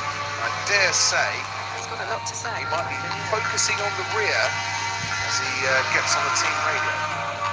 Yes, what was that? It's now at lap 49. That was a 6-lap run, and every lap I saw it just looked like the car was using the rears more and more and more. But he was actively provoking it looked like to me as well. Like on the exit of turn 8, yes, the rear was already moving around, but he had another moment, I think, down to turn 1 and 2, a few laps before that, and he looked like he was intentionally giving the rears of the car a lot to think about, and it looked intentional to me, and maybe they're focusing on which end of the car's destroying tyres first, and therefore they can take the setup in a different direction later on. So pushing it to the limit. Yeah, well, over the limit. Right. Well, yeah, over the limit to find the limit, essentially. Was he coming through frustration? I don't know. But the car looked okay on new tyres, and then it seemed to be attacking the rears more and more every lap. Stayed out there. Stays in the cockpit, so whatever is going to be worked on whilst in the garage shouldn't take a huge amount of time. We'll go back to Mercedes later. Kevin Magnussen powering his way in the house down the straight, and a lot of attention in the press and the media centre about the new Haas pit wall. Remember yesterday, I got our colleague and dear friend Sam Collins to show us the new Haas pit wall with only 3 seats. Only 3 seats, opposed to 4 or 5 teams. Yeah, 6 sometimes. But they reduced it. It's become a little baby pit wall for this year, in the words of the team. And they've saved in the region of $250,000 by having 3 seats on a pit wall and not having to ship a bigger pit wall around the world. Now, it is part of the cost cap. I thought I was right on that one. It is definitely part of the cost cap. There was a situation last year where many of the teams said it shouldn't be part of the cost cap because it comes under promotional material. Because obviously it's got sponsors' names on it and all that. It was then argued, how can it be promotional material where your engineers and your team principals sit and where all the decisions are made for? It's part of racing. It's where all the big cheesies make all the big decisions. Pit wall is part of the cost cap spend. So, in a way, to get rid of $250,000 of shipping costs on a cost cap spend, has to reduce their pit wall. I think it's a brilliant idea. I really do. It's $250,000 gets you a lot of development budget. It does indeed, and I think they may have given the chairs to Aston Martin because they give us 8 seats. 8 seats? I'm going to have a look at the pit lane later, or we can send Ted down there now to go and have a look. With that? 8 seats? I'm sorry. Ted's actually outside Aston Martin. How many seats on a pit wall, Ted, at Aston Martin? Well, the camera never lies. So I'm pretty sure that 4 plus 4 is 8, even though there are only 7 actually there at the moment. 1, 2, 3, 4, 5, 6, 7. Yeah, I think you say this like you don't believe it, Crosby. Like you can't believe how many people are on the but Mike Crack is up there, and Tom McCulloch and the engineers, and then Andy Stevenson takes a place up there, well, I wouldn't like to say who the other people are because you've got to. I don't know. They've done a lot of recruitment, Ted. That's brilliant. There's barely room for Mike Crack up there, to be fair. No, exactly. Yeah, you got to squeeze him on, haven't you? So he doesn't like to have a seat, which is quite interesting and ironic when you think about it. But he's always going between the pit wall and the garage because he's very active, and he doesn't like to be bound by a seat. So you can see there, I think, that Tom McCulloch has a seat, Andy Stevenson has a seat, the engineers and the strategists as well. But there's Mike, second in from the right as we're looking at it, and he's never had a seat. He didn't have a seat last year either, so he likes to stand there, just put his leg on the. He doesn't stand during the race, does he? I'm sure. Oh yes, he does. Yes, he does. I'm 92 and cost saving. He doesn't have a seat all the time. And also, Ted, I prefer during FP1 when we do commentary, I will always stand up. You guys take a seat, sit down. I will always stand up the whole way through. I never sit down. There's something about your concentration, attention span for me anyway. It's always better if I'm standing up. Sure. Well, so do I. When I'm in the pits, I'm always standing up. I wouldn't be sitting down, having a lie down, So I'm trying to. I obviously can't see the Aston Martin pit wall despite here we go, different shots. So who have we got to the right of Mike Pratt? Would Dan Fallows be there, the technical director, on the pit wall for this one? You've got your race engineers. Chris Cronin is Fernando Alonso's race engineer. You've got Ben Michel, who's Lance's race engineer. I think I saw Bradley Joyce, head of trackside performance, on that pit wall as well. Andy Stevenson, you mentioned. Mike Crack. Peter Hall, the head of race strategy. He might well be on that pit wall as well. Dan Fallows on the far right. I'm pretty sure it wasn't down on the far right. I just couldn't tell. But what you'd normally get for a race would be 2 race engineers, head of race strategy, Andy Stevenson, the sporting director, Mike Crack, the team principal, and Tom McCulloch, the performance director, would be on that as well. Some other teams do. I think McLaren might have started this trend where they have the engineers standing around inside the garage and only a select few out on the pit wall. And Mercedes do that as well. Mercedes do, I don't know if Ferrari do. I think they're all on the pit wall actually, so they've got quite a long pit wall with lots of seats on it. But that's a big discrepancy between how Haas's approach and Aston Martin's. Wow, but don't forget that Haas were one of, last year at least, only one of 2 teams that couldn't even reach the budget cap. Which is better this year. They've had extra sponsors have come in. Yeah. Alfa Romeo was saying that with a new title sponsor as well, that we've actually got more development budget than we've had because now we've got investment in the team. Just on the subject of race engineers, because I've been going through the paddock asking who's doing what this year. Mercedes, a full-time change. Remember Marcus Dudley, who was stood in on occasion when needs be. He'll become George Russell's full-time race engineer for this year.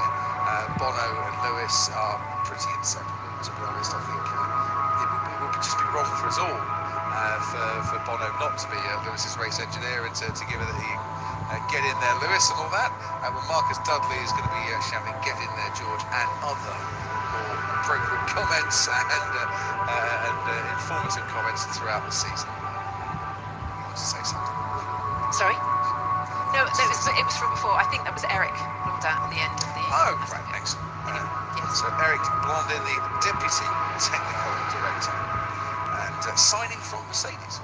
Yes, indeed. They've done a lot of recruitment at Aston Martin. They seem to think now they have the team together that they need to achieve their ambitions of not just podiums, but actually going for a championship one day, which interestingly, Lawrence Stroll said would be the biggest achievement of his career when you consider everything he's done through business and everything else. He said, yes, that would be it. That would be, and he's never worked so hard in his life, he thinks. Oh, certainly showing no signs of slowing down whatsoever. I loved his comment to you, Rachel, at the launch. The one that struck me most of all. I'm very passionate about this project. I can hear Yes, I have as well. Coming out on air, to be fair. I'm very passionate about this project. And when I get passionate, I win. Interesting. It's a brilliantly bold mission statement to come there. And privately, Lawrence has been very, very bullish about the future for the team and why he's in this and what he hopes will be the end goal. He's put his money where his mouth is in a massive way. He's invested his heart and soul into that project as well. And there are people out there that would knock him to say, well, you're only doing it because your son's driving. James Vowles, the Williams. You're only doing it because your son, is driving. You want your son to do well, and you're doing everything for your son. That is not the point, and it actually doesn't matter. What he's done is safeguard the future of a lot of people's jobs. He has increased the staff there significantly, and has given steady employment to even more people. He's given a fresh hope to people at Team Silverstone, which have been around a long time, since the Jordan days, as we all know. And he is now embarking on the next phase, a capex spend for the new factory, first new factory in over 2 decades. First ever smart factory. Yeah, we'll talk about smart in a minute, because it is absolutely smart. Wind tunnel to come, and exhibition space to come as well.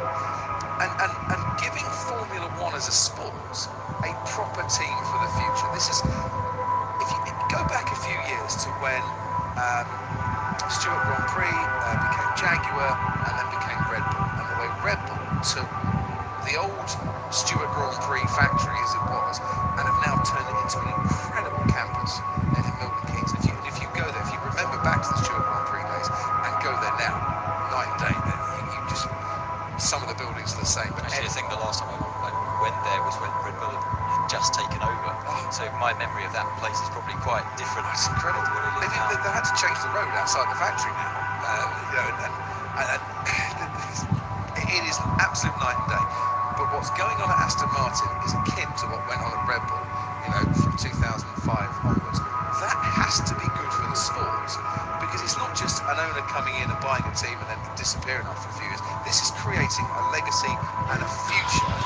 And I really hope a team that will rise to become one of the bigger teams, join the bigger teams, to give us more competition at the front. That can only be a good thing for a brand like Aston Martin. is a solid name, of course, and I think Lawrence is doing it justice in turning what is at Silverstone into what I see a blue chip operation. You know, Aston Martin, a blue chip brand, and he's turning it into that before our eyes, and that's really good. And I think it was very easy when he came into the sport for people to look at it and say, here's a very rich man, a businessman who's buying a Formula One team almost as a toy.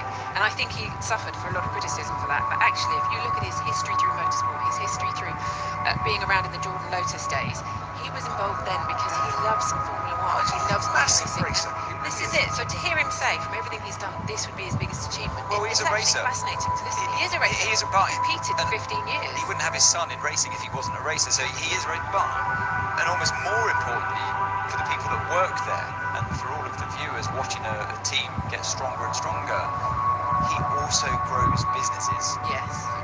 And I think his passion for that as well, on top of it being a racer, I only see it as a good thing. He will succeed. And if he doesn't, it won't be for the want of trying. Exactly. Because they persuaded Fernando Alonso to go there. They persuaded. He's seen what's happening and there. Adrian Newey's right-hand man as well.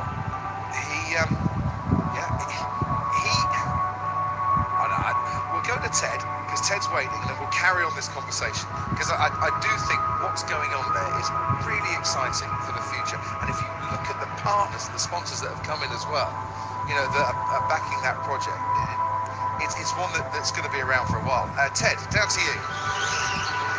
Thank you, Rodney. Yes, so Lewis Hamilton is still on his let's see what we can do with new tyres program. So he's just left the garage once again with, I think it's the C3, that's with the writing and the yellow band, isn't it, Crofty? So there's the yellow band, the yellow sidewall, and the writing. So he's just left the garage on a brand new set. So let's see what he does on this run in and out of the pit. I just wanted to give you some more details. You might have seen Jerome D'Ambrosio around earlier on if you're watching our coverage. You might have just we talked about it just now. I have some actually information from Mercedes as to what his role is in the team. Oh, excellent, because we were wondering yesterday, Ted. Yeah, he doesn't have an official role, but obviously he's worked with Susie Wolff before, he worked with Mercedes during their Formula E time. And he's here observing as essentially a friend of the Mercedes team. That's not to say that there might not be something in the future in terms of a role for Jerome D'Ambrosio within the Mercedes outfit. I think, you know, clearly looking at James Vowles, the role that he did before, they've lost that, haven't they, Mercedes? They might need somebody not to run the race strategy, I think they're well covered in that department, maybe to cover the other aspects of James Vowles' job, looking after the young drivers, looking at contracts, something like that. But for now, he's just in the garage, standing next to Toto Wolff, the boss, and the Director of Communications, Bradley Lord, just watching what's going on, observing another pair of eyes. And what a pair of eyes they are, Crofty. Have you ever looked Jerome D'Ambrosio straight in the eyes? You're going to say of the deepest blue. Oh, they're dreamy. Well, they're not deep. I think they're Sparkly blue. They're not dark, are they? He's got glasses on as well. I've never looked him in the eye. Yeah. Oh, yeah. I'm Something with you, else Ted. I've spotted. I'm with you, Ted. Oh, they're dreamy, aren't they, Rach? Absolutely dreamy. Best eyes in Formula One, Jerome D'Ambrosio. Right, and the other thing I've spotted is chassis number 2 on the other side of the Mercedes garage. And we're starting to see much more of chassis number 2 in lots of these garages. Obviously the non-operational side of the garage in terms of which car is going in and out all day. But there is a Bahrain Grand Prix here in about a week's time. In fact, Friday practice is exactly a week, plus or minus a few hours. What time is Friday practice this time next week? So for that, they will need 2 cars. FP1 will be someone else's concern next week. No, it won't. No idea. Oh, well, it's going to be my concern, so I should know. So can you look it up and tell me? Rachel, you'll know. They'll obviously need 2 cars for that. And I'm seeing up and down the pit lane teams starting to build up their second chassis, of course, first. Come on, let's remind each other. It's got to be 3 p.m, isn't it? FP1 for, is it 3 p.m? Race start time is 6, so I would imagine FP2 will be 6, so FP1 will be about 2, I'd have thought, off the top of my head. Get your computers out. I would get the computer out, but they've been struggling with the internet connection. I haven't had a chance yet to get it now sorted out. Lewis Hamilton just set a new personal best in the first sector. Ted, stay there. We're going to carry on the feature this lap, and I'll come back to you with more pit wall news. Rachel, what time's FP1? Oh, I haven't got a clue. I just tried to look it up. I'm going home on Saturday night, so I'll be sitting on the sofa watching it. That's not to anyone else around the world if they're not on Manama time, as it were. I'll just wait for you to tweet it for me later. Anthony, you are watching this lap. Less of a struggle, but then it was a lot less of a struggle. He's about to do his personal best. It's Lewis Hamilton. It's across his line, 1.4 seconds down on the fastest time, still set by Carlos Sainz. So interestingly, that wasn't a new tyre run, and still the same tyre that he was on, I believe, from the longer run that he did before, where we saw the car running the tyres really being abused. And interestingly, he just goes back out there and sets his personal best lap time. So clearly they're running through some kind of a program there, looking through some different setup options. The car that lap, for its worth, looked much more hooked up. A bit more understeer in the car through turns 6 and 7. It looked more like a race balance that you'd be looking for rather than the pointy car that he had before. Ted, just while you're with us, news from Aston Martin about their pit wall. That apparently it's had 8 seats since 2005, which shows how often we look at the backs of people's heads. I didn't say that. No, I know. It's had it since 2005. They send their pit wall around the world by sea freight, which saves them a lot more than 250,000 apparently, but that's how they can get Again, 8 something I seats. didn't say, that they were spending money. Exactly. This is just information. This is just information for us all. And apparently, Mike Crack stands up at his desk in the office, as well as the racetrack sometimes. At his desk in the office at the factory, old factory moving into new factory, he stands up at his desk. Some people That's choose the one to. thing that Mike Crack has in common with Barack Obama, though. If anyone was in any doubt, there you go. Barack Obama was also a desk stander, wasn't he? Yep. Sorry, Rachel, you were going to say. No, there is some psychological reason for it as well. Some people feel that they concentrate more, they're more, Wow. I don't know, active. Their brain is more active when they're standing up. It's My other half, Ted, thinks that my desk during much of the winter was the sofa, and rather than standing or sitting, I was sleeping. To be fair, she had a point. Not at all. Anyway, listen, I was Crofty when I said stand-up, doesn't it? That's true, Crofty. When I said that free practice 1 was at 3 p.m., I was half right in that I was half an hour off.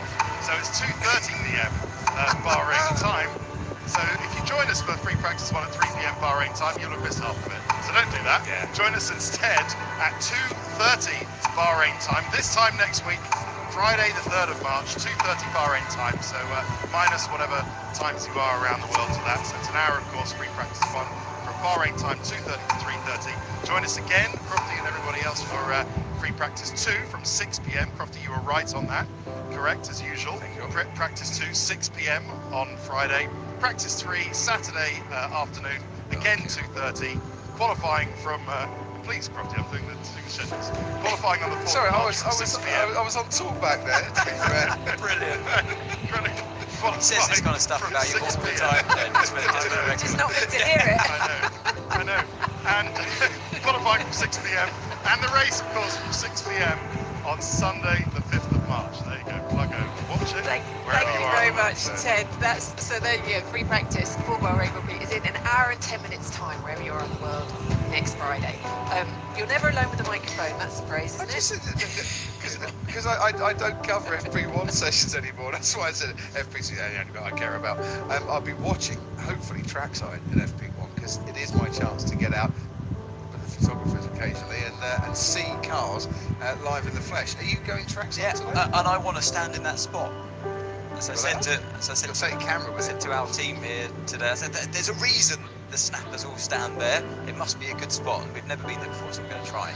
Right, I have to go because I'm going to go and speak to Toto Wolff for a big shoot when I go. Really? So I'm going to leave you two to carry on with your impressions and everything else that you get up to when I'm not here. We need your calming influence and Chaos is about to strictness. ensue. Strictness. You sound like a school teacher. You need it to be fair to you guys sometimes. Speaking of not keeping things things under control. Sorry, quickly just a moment. So just there on the exit, Logan Sargent just getting all out of shape for exit turn 2, but also Fernando Alonso from a few laps before on the exit of turn 11.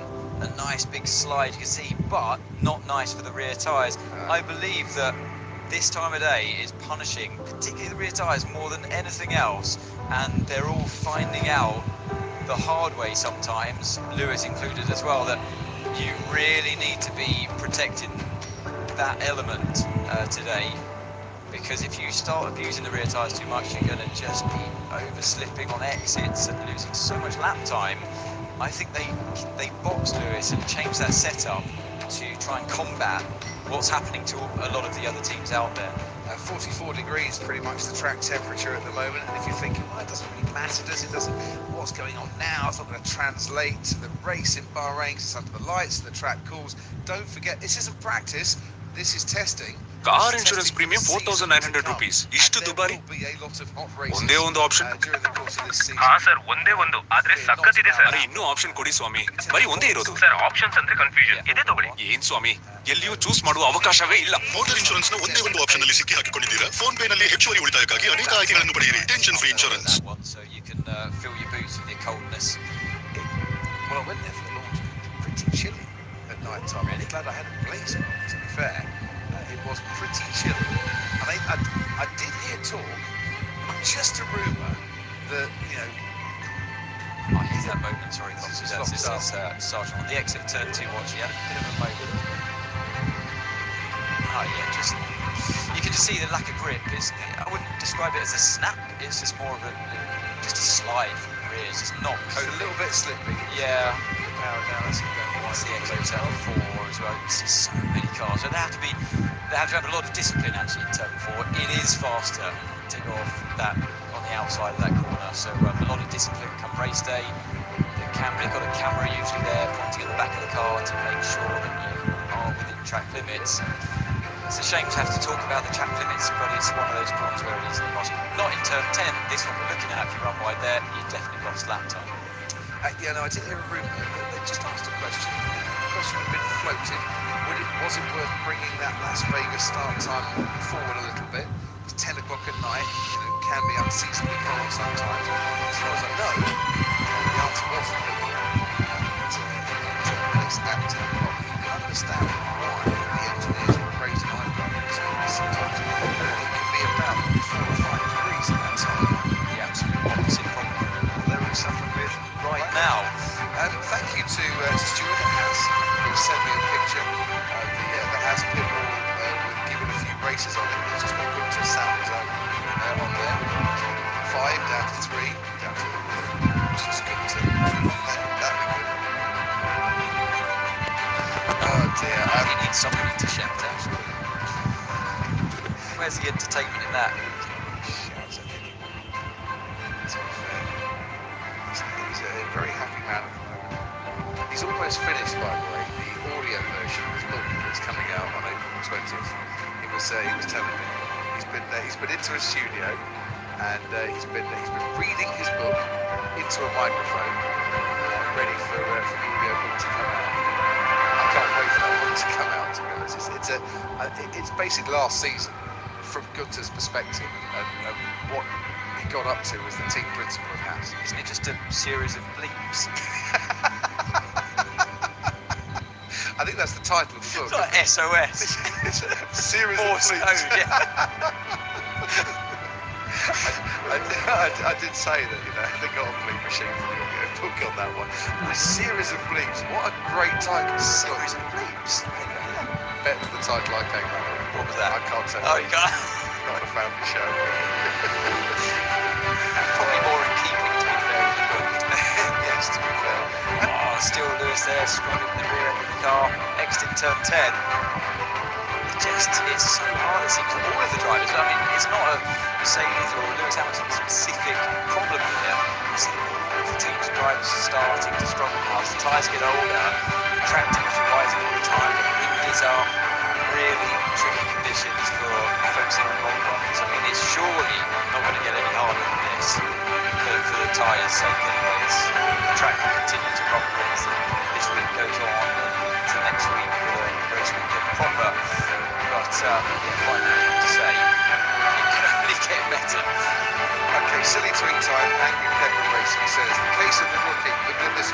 Vries had his rookie year last year.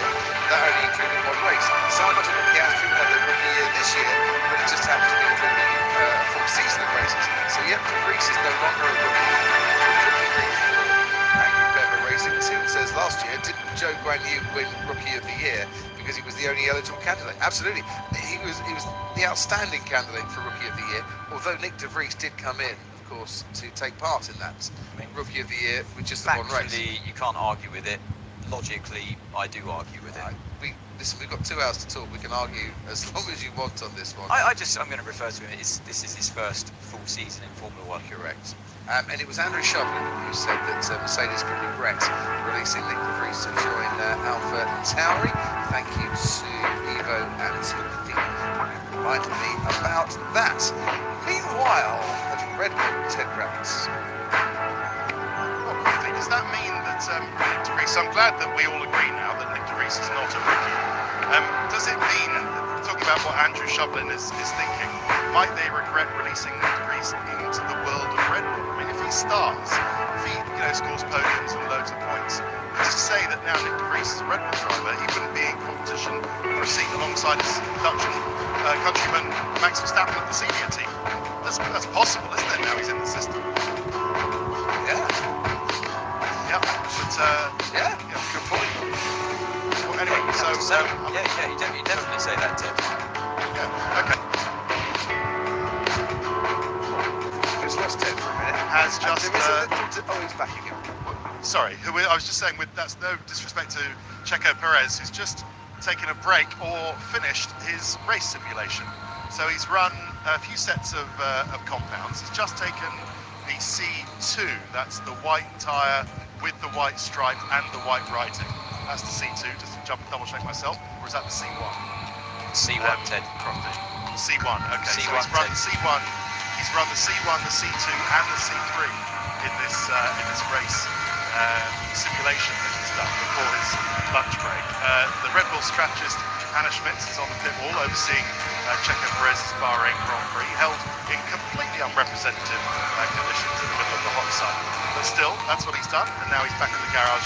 The car seems to be serviced because it needs to do a couple of laps, and I'll let you know what he does next, if anything, before the lunch break, which is, what are we, 40 minutes away? 45 minutes away, Ted. And can I just ask, Ted, I don't know if you know this question or not, if Max did all day yesterday, Checo's doing half a day today, and Max is doing half a day today, is Max having tomorrow off? Checo's doing the whole day? Yes, that is Red Bull's schedule, that Checo will do the whole day tomorrow. Whether you can say that Max is having a day off, I couldn't say. I would imagine Max will be here keeping across what Checo's doing. Will he not? I don't have driving duties. Right, I'm off to, I'm away to talk to Oscar Piastri, who is definitely a rookie. I will speak to you later in the day. Thank you, sir. Ted Kravitz down. There is a little delay from us to Ted. A technical delay, rather than Ted trying to understand what the heck Anthony and I are talking about. It just makes the conversation a little difficult sometimes, so apologies for talking over each other. Carlos Sainz's last lap was 40.2. Lewis Hamilton's last lap was a 1:39.1. The lap before that was 38 something. Norris is 40.5. So they're the only 3 cars out there at the moment. Sergeant's last lap was 29, so he must have just started. It's 32.9, yes, it was on an outlap before. Personal best for him to go second fastest, 32.9. Good time for Williams, especially this time of day, I have to say. I thought the car looked up. It's on the red sidewall tyres there. Is that red stripe and lettering? Lettering, not text, on the side of the Dad keeps pestering me about lettering. Yes. Your dad knows graphic design. Yes, he does. Yes, he just texted me actually saying, Ted, it's lettering. There you go, Dad. Done. Excellent. I've got internet. Oh, well done, Sid.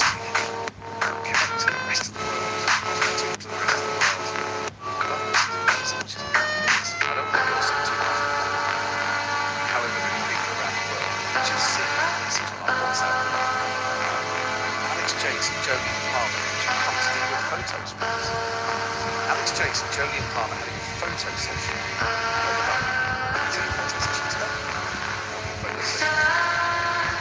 So he's finished eating his fried chicken. And this is the passing around. Jolyon Palmer. You don't want to gossip too much, but every time you come to commentary box, he's passing around the biscuits. Alex Jason, I don't know how many biscuits he has eaten today. Hopefully not too many. And there is Paul Monahan, the man who basically runs the garage from an engineering perspective, the chief engineer down at Red Bull. And a happy, smiley man he is occasionally in life. And when he's not smiling, he's chucking insults around and then smiling. He's without doubt one of the fulcrums of that Red Bull engineering department. Things get designed, things get created, and he's the one that has to make sure it all goes on the car properly and the car is fit to get back out there. And he has been in Formula One a very, very long time, and a very experienced man he is too. Yeah, he runs a tight ship, doesn't he, Paul? Looking at the lap time still out there, Hamilton putting the laps in 39.8 this lap around. He's now completed 60 laps. 76 laps for Perez, so he's earned himself a nice break. He's got a bit of a breather now as they work on the car. Tsunoda, whose car we're looking at there. I just had to double check because yes, that is the AlphaTauri. No problem, we got to know. Don't worry, testing is good for us too. It is. Learning these new colours and the cars are very closely matched to the hats. Yeah, 76 laps as well on the board for Yuki. It's 10 time sheets, 6.3. So clearly just focusing on the long run pace. Lewis finally picks now. Getting cars out on track. So why the lower at the moment? David Sargent and this man, Lando Norris. Now, I have had several messages from Scotty Designs today to say, Croft, how about a little McLaren positivity segment to re-sparkle the down McLaren fans right now? I've not really talked about McLaren much at all today. So come on, Anne, let's do a bit of positivity, or let's just ask the question, why are some McLaren fans down right now? What are we seeing in that McLaren that could just get people a little bit down, hoping for good things from Oscar Piastri and Lando Norris? Well, I mean, look, the Red Bull is only P7 at the moment, so it is just testing. We try to extrapolate what we can from it. We don't have any data during the session to look at. We do get a little bit of an insight later on, so we arrive tomorrow with a bit more insight from that session of today. But so far, it hasn't looked that shiny for McLaren, but maybe they are just focusing on heavier fuel and lower engine modes, which can hemorrhage lap time. And it's not all about testing. I've done so much of it in my career. I spent 6 years as a test driver, and it really isn't, I can't stress enough, it's really not about, most of the time, about the lap time, that one-off fastest lap that you do. The car can feel so different when you put new tyres on it, and it can hide and mask a lot of problems in your car that you're hunting to sort and tweak during long runs, and that's when the problems arise. You saw the difference between how the car reacted with Lewis before on the new set, came in, front wing adjustment, goes back out the long run, rear tyres all over the place, really struggling, had to come in and make a setup change. It's that kind of thing where they're all learning their new cars, different philosophies from last year into this year, blah, blah, blah. So far, though, all I can say is I haven't really seen anything shiny from McLaren. Maybe they have their reasons for that, and they look calm enough in the garage every time I see them. I don't see Norris really fighting the car. He delivered a pretty decent lap time yesterday afternoon, or going into the evening. I don't see him fighting the car the whole time. It's clearly, I see the car now on a long run. The tyres look very old to me, but it's so hard from my side at this point to pick out any real reason to get that negative about it. So we're not being negative, just we haven't seen, they haven't topped the time sheets, and that's what gets people naturally excited, where our eyes go always to the top of the timesheets. I think the thing with McLaren, it was a disappointing year last year to lose that best of the rest tag to Alpine, to the way that Alpine, you know, what was a neck and neck race wasn't quite so neck and neck by the end of it. To have the problems they had with Daniel Ricciardo, and a real shame that relationship ended a year early. So to lose that place, to drop down to 5th, and then to start with a season launch where they're already talking about upgrades, we're already talking about, but when things come through with our upgrade package, it's starting to put a little hint that it's not going to be as good as we think it is.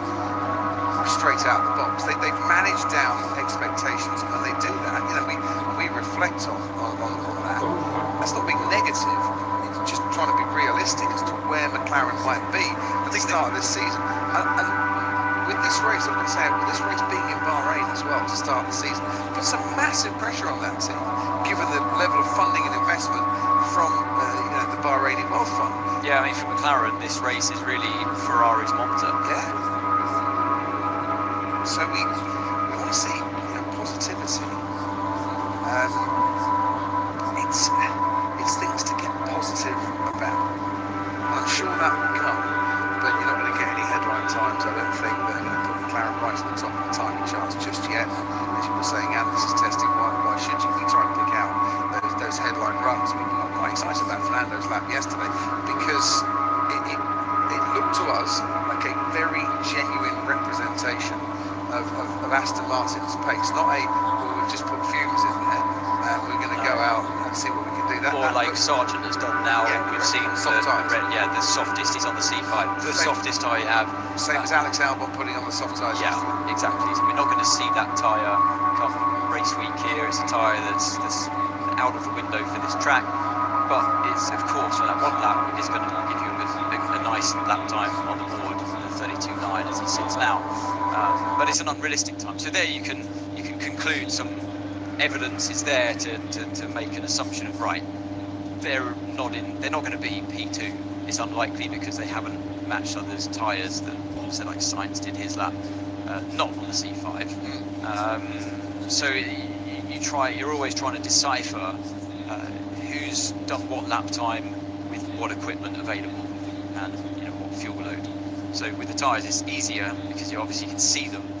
With the fuel load that's much more tricky, but with the data after the day you get a bit more of an insight. So like Lewis, he did his personal best, 33.9, he then pitted, make a wing adjustment without putting any fuel in the car, went off on his merry way again and did 6 time laps in succession.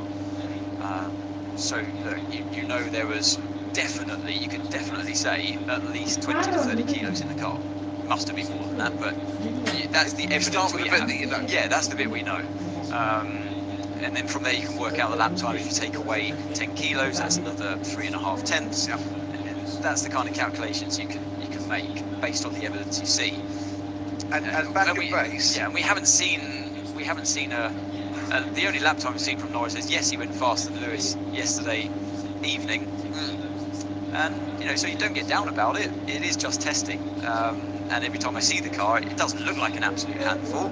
It's just not setting the world alight in terms of lap times. And also the team aren't really, they're not bouncing around the paddock like we've seen the Aston Martin crew or maybe Alpine before they arrived here, and you think, they must be happy with the numbers they're seeing from their targets.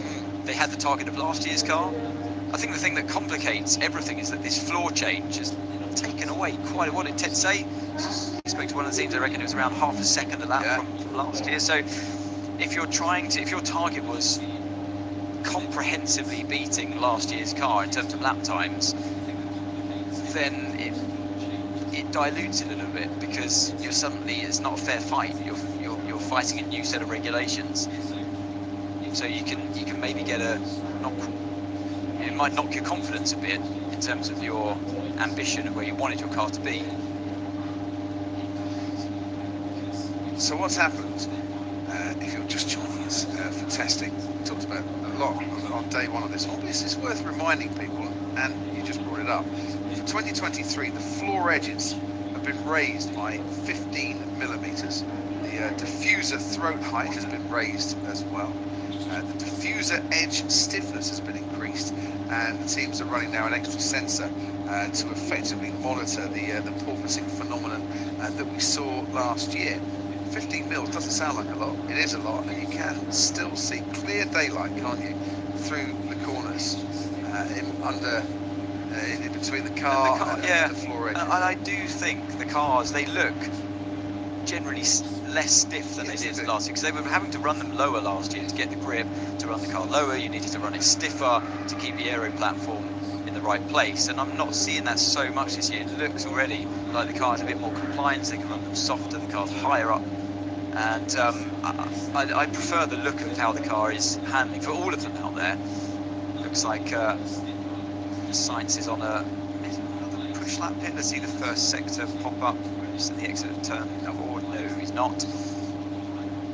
Dan Vitali says it amazes me that even with the lowest amount of testing days ever, the teams still go for glory laps. Well, they want to test what it's like on a low fuel run and a low fuel simulation. They will have a run plan, Dan, of things they want to get through during the course of the day, and low fuel and high fuel, medium fuel simulations all come a part of that. Paul Gamage says on test times it's worth observing that some drivers are driving within race limits while others are not. Yesterday, car number 1 was 2 car widths off the track. Massive difference in speed carried through the corners. That is a good point, Paul.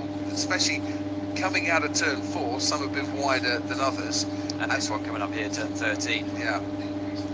Yeah, Sainz clearly on a race run here. And you can tell the way the driver drives, you know, it's more 9/10 stuff rather than absolute flat out 10/10s driving. And Sainz looks like he's in a pretty nice groove around this track today.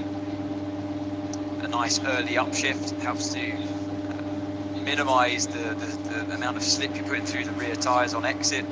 And what's this, a 38.0. So let's see if he stays out there. Let's see what we knew that Hamilton was lapping in the mid to high 39s consistently on the long run. Would have gone out there. Fernando's just produced a 38.6. And you know, it's more really what the teams look at. They look more towards the long runs and the amount of laps that the team did on that long run, and then because you can conclude a little bit easier with what type of fuel load might have been in that car. And yeah, look, you see the ride quality. So yesterday, Ferrari is bouncing around at this point of the circuit, sparking away, really porpoising, and the driver's head bouncing around as well. I really think they were trying a different setup. I think they were trying a lower downforce setup yesterday, and therefore the way you recover a bit of downforce is by lowering the car. By lowering the car, you also run into the porpoising, and I think just from a bit of a guesstimation, I reckon that's what they were trying yesterday. Trying to see, can you get away with running a bit less drag around a circuit that really don't want the drag, but it does reward. Usually it rewards higher downforce because it's the corners that win out. Although there are long straights, it's the corners that win out ultimately because it's such a slippery surface around here. The tarmac basically is the original tarmac since 2004 when it was first laid, and all of the bitumen has worn away and just revealed the stones. I think it's the granite stones that were Shropshire stone that still stay there. So with that, it cuts into the tyres. If you walk on the track and you move your foot around, it rips the soles of your shoes apart. It is so aggressive. It's like the most coarse sandpaper you can imagine. Well, we're running the track tomorrow night. I've got a new pair of shoes afterwards. Well, this is it. I might have to get myself down to the local sports shop after we've done that. Ant and I go for a run around the track tomorrow with somebody who's training for the marathon. I mean, look, you keep yourself in trim. I've got my racing weight on at the moment. We're running with someone who's running a marathon. We are in trouble tomorrow night. Logan Sargent on those soft tyres and produces a time of a 1:32.6. He's a little bit off the pace of Carlos Sainz, not much, and that was his fastest time of the day so far. Right, down to the paddock. Rachel Brooks coming in. Thank you very much, Crofty. Yes, I'm down here with Toto Wilford. Toto, we've been watching Lewis out in the Mercedes a lot this morning. What are the drivers been saying so far? well, the car is out of balance this morning, and you can see that driving, we're leaving black marks on acceleration. It's hot, and we just didn't find the right setup for these conditions, which is part of the learning, I guess, with a new car. We saw Lewis pushing the limits of the rear quite a lot. Is that because we assume he's pushing it to find the limit, go over the limit, and come back? But is that an area of concern for you right now? Yeah, definitely is, because it's not the driver who is over driving the tires or pushing it. It's the car that doesn't give him enough grip from the rear. So this is something we need to sort out in the course of the journey. What have you made of the competition so far of the Red Bull and Ferrari? They're fast. No surprise there. Do you feel that gap's bigger than before? Very difficult to judge at that stage. Everybody's playing around with new lows, and it's a little bit hiding on engine modes. Does that mean you're doing that as well? That we see the full potential of this car by the end of the 3 days running? Okay. So do you think by the end of the 3 days running was clear? What are you going to wait? I think you need to wait for the 3 days running, also when the softer tires come onto the car in the afternoon, which is more representative conditions for the race. If you go back to 12 months ago, what's the feeling in the team like compared to there? I'm feeling of excitement because we got it wrong last year, finishing third. And we definitely want to fight for a World Championship. That's the aim, but you need to stay humble. We've seen Ramsey Verzi in the garage as well. What's he doing here this weekend? Well, he's been in Formula E, there's been a team principal of Venturi, and finished second in the championship. He's here as a friend, he's observing. Maybe something in the future, but not for World Championship. That's the aim, but you need to stay humble. We've seen Ramsey Verzi in the garage as well. What's he doing here this weekend? Well, he's been in Formula E, there's been a team principal of Venturi, and finished second in the championship. And he's here as a friend, he's observing. Maybe something in the future, but not yet. So how are you feeling then? Week today will be first practice for the Bahrain Grand Prix. I can't wait that it starts. Are you feeling, well, I don't want to say confident because obviously you don't know, you haven't seen what the other teams have done, but are you feeling that the team's in a good place? Because obviously it was a really tough start to last year. Yeah, I think obviously mentally it's always difficult to start with a car that was not on par last year and hopefully see something that's better. And this is what the excitement comes from. But equally, we want to get it right. And is the boxing gone essentially? Into boxing is gone essentially. Okay, all right. Just we'll let you get back in the garage. I know you're keen to get back in. Thank you very much for joining us. Thanks to you both. That is, if that's true, Rachel, that is a very big statement. So porpoising is gone, essentially. If Mercedes, if there was anything Mercedes wanted rid of porpoising last year, I can't think of it at the moment. Plague of rats and rabbits. I don't know, but porpoising is gone. Well, that's a good sign, I think, because I think what troubled them last year, or so upsetting for them, is that they could see potential in the car with moments where it wasn't porpoising, but when it was seeing those spikes, the car was so unpredictable for the driver that one minute you had the grip, the next minute you didn't, as you approached the higher speed corner when the porpoising was wrong. And so yeah, it was an area where, of course, they probably did the most research into compared to any other team out there, because it was really their biggest Achilles heel. And it's ever true in Formula One, if you're trying to find a fix for a problem, trying to sort out the problem, or indeed trying to find out what is causing the problem, you are not then devoting resources to improving the performance. Absolutely, yeah. You're just trying to fix the issue. It was a big handbrake for them. Really was a big handbrake. And but with that pain, I think, came a lot of understanding for them then to move forward. So, where a lot of other teams may start putting downforce on their car and running into those porpoising issues, not really understanding what happens in that critical moment, that fluttering that the car gets into, with that oscillation of aero load coming on and off. If you don't understand it fully, the reasons why it happens and when it happens, then you could easily end up bolting on a lot of downforce and seeing great numbers in the wind tunnel. Yes, happy days, and then you put the car on the track and it does something you weren't expecting in terms of performance in the ride.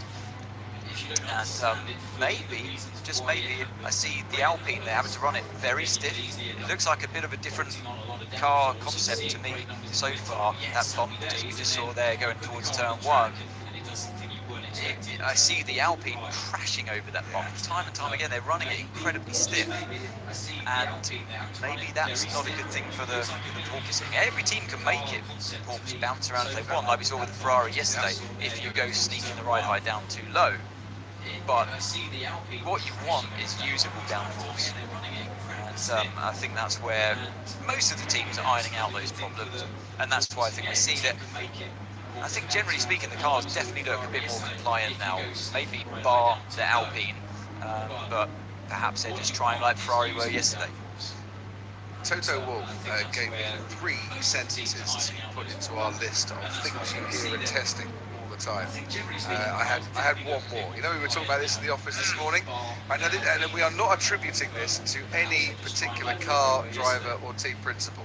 It's things we hear as testing and answers to questions. Very difficult to judge. Now, when that comes out, with a driver or a team principal or something from a team, very difficult to judge. What does that mean? It normally means, well, yeah, we know exactly what the problem is, but we can't really say too much about it at the moment because we don't really want to tell people that there is an issue. Focusing on ourselves, we've heard today, haven't we? Oh, we even used that at the start of the programme. Focusing on ourselves, yeah. Absolutely, we're looking at ourselves. We're not focusing on ourselves at all. We're looking at everybody else, but we don't want to talk about them because we've got things we need to work on in our own backyard. Waiting for more representative conditions, we hear that one quite a lot. We're rather hoping when it gets colder, it will less disguise our lack of faith. And I'm not attributing this to Toto, trust me. I'm just having a bit of fun with this one, hiding a little bit. Oh, we have got masses more to come. You wouldn't believe how fast this car is, but we're not telling you until Funny that the cameras are on Red Bull at the moment, just you timed that. I'm just thinking, things we hear at testing. I mean, you had. Did you say the working through the program? Oh no, I've done that one. That's one. Yeah, working through the program. We fall foul of that as well quite often. We end up using their terminology. I think I've done it many times already today. Working through the program. We're a bit lost, and and the other teams, who we're not looking at, by the way, seem like they've got better balance. Yeah, if you want to help us out with things you hear at testing, at Croft Uniform, and I'll wade through your tweets a little bit. Because it is that time of the year where teams don't want to reveal everything, good or bad. Speaking of reveal, something fastest first sector for and the purple as well. Hey. Logan Sargent, could this be the fastest time coming up so far this test? Well, yes, of course he's still on the C5 tyre, but I guess they want to build his confidence as well, and that's a good thing. Like we were saying earlier on, confidence equals lap time. Correct. And there's no better way to gain a bit of confidence in the car by giving you a car with the most grip possible. Still P2, so close for Logan Sargent. I had it already. He was going to cross the line, fastest time, and I was going to say salute the Sargent. See, it's practicing for us. Fastest in the middle section, of course, because that's where most of the slow speed corners are. That tight, twisty, as I would say, technical section of the track is where the softest compound tyre is going to give you that mechanical grip. I was just going to say, is that coming from the car or the tyres, that pace through the middle sector? Sorry, Crofty did. Was there a lock up here in 10? No, that was too bad. So that's why we saw the fastest middle sector. What is he, about 1 mile an hour down, I think, through the speed trap on Carlos Sainz in terms of the fastest we've seen through the speed trap. But if he's getting more mechanical grip through the tyres, that middle sector is not necessarily an indication of, the Williams has suddenly become better through the twisty stuff. A lot of that, if that's coming from the tyres, means that, as you would expect, the Williams fast down the straight, because that has been the characteristic of that car, less dragging in recent years, because it hasn't quite got the downforce of, say, other cars. Like we were saying before, Crofty, with this track being a series of long straights balanced with or linked up with tight corners, it's a bit of a join the dot series around this track, and you need to get around obviously those slow speed corners as fast as you can. That's where the mechanical grip of those softer tyres, or the softest tyres in Pirelli's range, really comes in handy, and you can kind of get in a situation where you can have your cake and eat it, because you can run your car therefore with less downforce than you might want to or could get away with on a harder tyre, but then the slow speed comes your way because you're on the softer side, so it all snowballs in your way, in your favour, and that's what we were just seeing there. So that's why it's not just a case of you bolt on a set of softer tyres to go quicker. You can even run your car with slightly less downforce, and like I say, it's just a win-win. Foz says, things you hear at testing, it's early days yet. Yeah, that's another one. Yeah, Foz, I think we interpret it's early days yet as we're all hoping against hope that this is the end of the season for us already, but we like that. It's early days yet. Or Dan Mullen, we don't know everyone's fuel loads. That's another one. We do, but we just don't want to admit that they had more fuel in when they went faster than we did. Liking this. I'm writing these down. Lock up there for Yuki Tsunoda.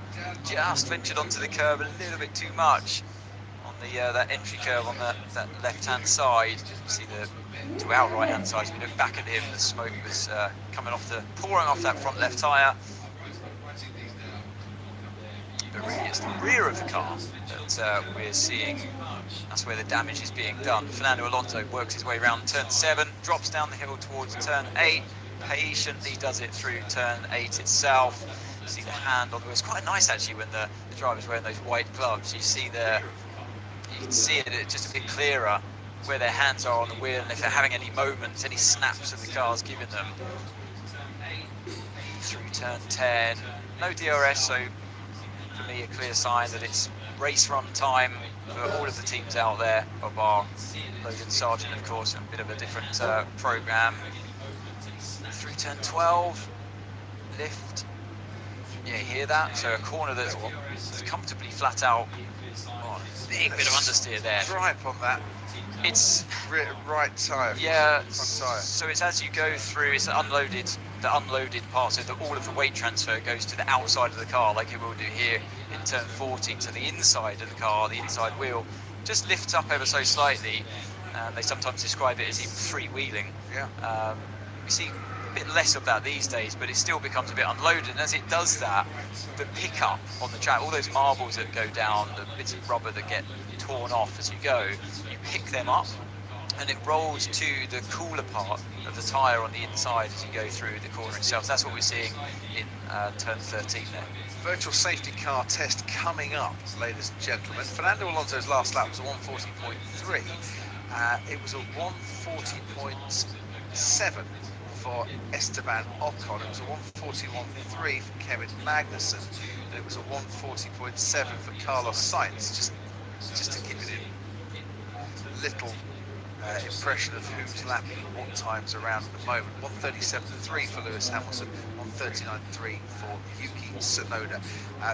The teams will have every single lap by every single car logged and put into their computers, into their laptops, so they can actually start to average out an impression of where they are against the other teams. They'll use sound, won't they, to analyse the noise of the engine, the pitch of the engine, and use speed data traces as well to work out fuel loads way more accurately than Ant and I can do.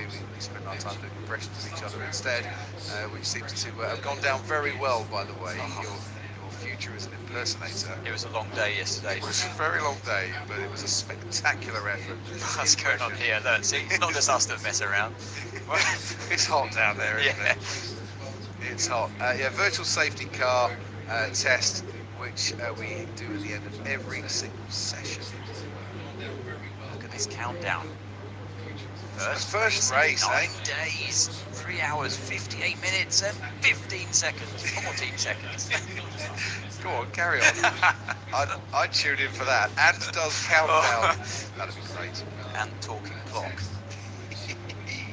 And in between, then and now, Drive to Survive is out, of course. A lot of people talking about Drive to Survive and the first few episodes. Apparently there's the big, are you on it? Brouhaha from the team principals meeting that goes down well. I'm told, as we spoke both of us to the executive producer yesterday, that my commentary does feature in it in some way.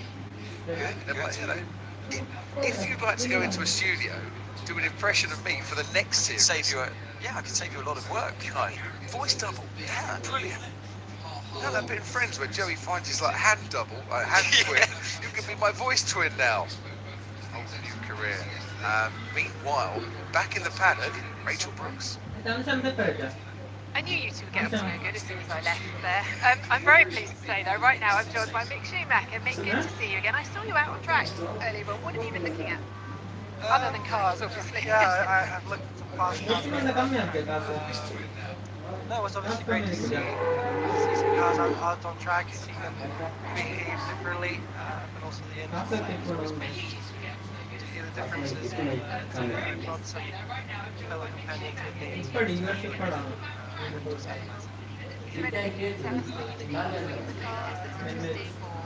well, that would defeat the purpose of me going out there, right? So it's actually to feedback to the team as well. Yes, okay. Just your interest. I mean, I love being out on track and having a look because it's very much like karting days. I prefer being in a car driving around the track, but no, I think it's probably the closest I can get. We've up to 2 on Wednesday here, and we're talking to you about being in the sim. How have you found that so far? Yeah, the sim is very helpful. I think we found a lot of correlations between how the car behaves here and in the sim. Obviously, there's still some work to be done. It's always a bit of a guess before we actually drove out the first time. But I'm sure that once we're done here, we'll do a lot of correlation, and I'm sure we'll be able to improve the simulator. Toto was telling us just now when we spoke to him that balance, they've been trying to work on the balance a lot this morning. We saw Lewis struggling with the rear a bit. Was that something that correlates with the sim work you've done, or? It does in that sense, but I think everybody struggles a bit with the rear at the moment. It seems like the front tyres are quite strong, and therefore the rears have a bit of a harder time. So yeah, it will be definitely interesting to see how this first race weekend will go. Bahrain is usually a track where rear tyres have an issue, have a tough time. So yeah, it will be very interesting. What's it been like so far with your new team? It's been great. Obviously, I've been part of I've been part of every meeting. Very long meetings compared to what I'm used to. But no, it's great. It's a lot of information, a lot of things that I can use for myself, and yeah, I surely feel very comfortable. What's been the biggest change between where you were at Haas to coming to Mercedes and seeing how they operate? Well, I think we're comparing one of the smallest teams to probably one of the biggest. So obviously the difference are quite present, are quite big. But again, I was really kind of brought into the team with very big arms and very open in every information exchange that we've had so far. So it's very nice to be here. Well, it's good to see you back in the paddock, and hopefully we'll see you get a run out in a practice session or something in the year to come. Thanks very much for joining us, Mick. Back to you too. Thanks, Grumpy. Trouble that Mick's going to find with that, Rachel, and we'd love to see him back on track in a few practice sessions, is that he's going to have to wait for Lewis or for George to voluntarily give up their car for a session rather than being forced to give up their car because it's a rookie session for an FP1. He's done too many races now to be that rookie driver. Mercedes will have to find somebody else to put in the seats. Now, what we're seeing down in the pit lane at the moment is a red flag test. So once again, the FIA have a load of systems that need checking out and testing. Also, the drivers and the teams need to know the rules and need to refresh themselves as to what happens when there's a red flag. So what happens when there's a red flag, Ant? Well, Crofty, you can repair your car and you can change tyres as well.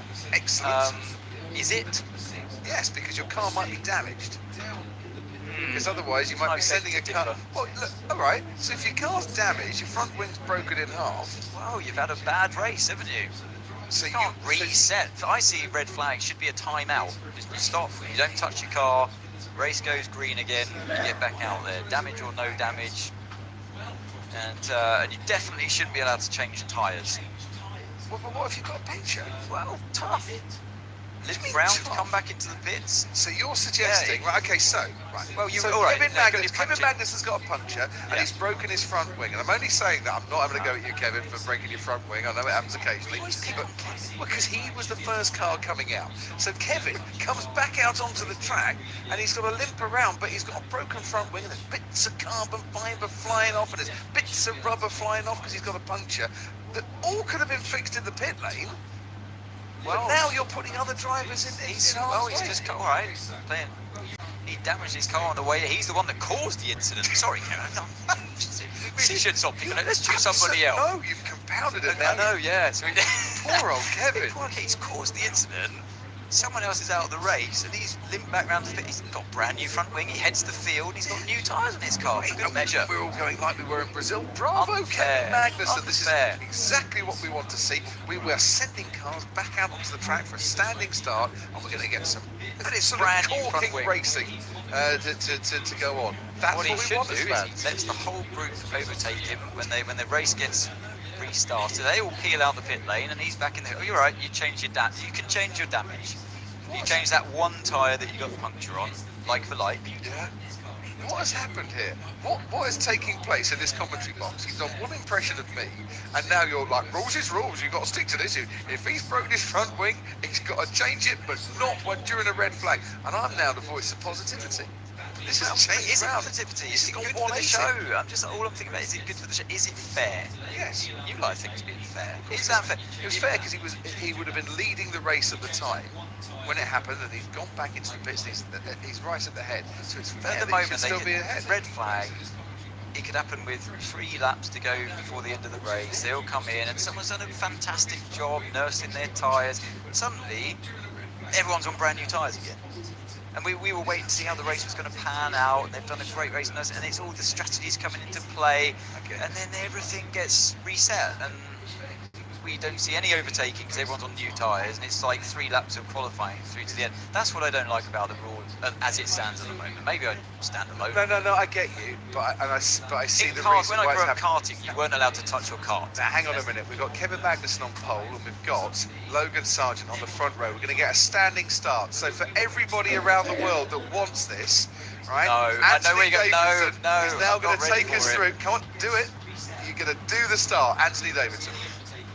This is tough. Right, okay, so we're waiting for those 5 lights to come on. Kevin Magnussen, by the way, has done a fantastic job all weekend. Brilliant in qualifying to get on pole position. He's kept his nose clean. No damage on that Haas whatsoever. All the cars lined up. On the left-hand side, predominantly. Oh, hang on, aborted. You can't jump in. Where's my car? No, I'm doing the Martin Brundle bit. Oh. Well, no, you need an aborted start because they need to be learning what's going on. I see. Now they get an extra. So Yes. now they get an extra formation lap. So whenever you see those lights flashing orange, all of the rookie drivers, everyone back at home, wherever you're watching this, that's what it's all about. They all need to know they're going around again. Yeah. This is brilliant practice and testing going on here, and we are going to get Anthony Davidson to do lights out the way we go and compensate on the start. No, we're not. You started this yesterday, right? And I'm going to absolutely put you on the spot. Now we have Lando Norris and Carlos Sainz. Well, they think they're racing, don't they? This is it. Were they racing? Was Carlos Sainz trying to get ahead of Lando? You can't do that on the formation lap. Definitely can't. Unless the car has got a mechanical issue and you need to get round them. This is a bizarre situation. I mean, there's really nothing we can talk about because you clearly see that they're all going through this as a simulation. We've had the virtual safety cars, we've had a red flag, and now we've had an aborted start. Do you know what? I actually think extra time has been allocated for this at the end. So basically, we've got a 2-hour, 4-hour, 15-minute session. Extra time's been allocated. This is really important for the teams, for the FIA, for the drivers, just to get into their heads what goes on. By the way, comrades, this is a serious point. Not messing around here for once. Before we saw the gantry lights flash orange, green, there was a whole load of orange lights down. Did you notice that one? They came on before. Do you think that's a signal? Is that a new thing for the? I've never seen that before. Have you? I'm going to go see Neil Wilson. He's here today, the race director, and ask him. It can't be a coincidence, can it? They all came on before the aborted start.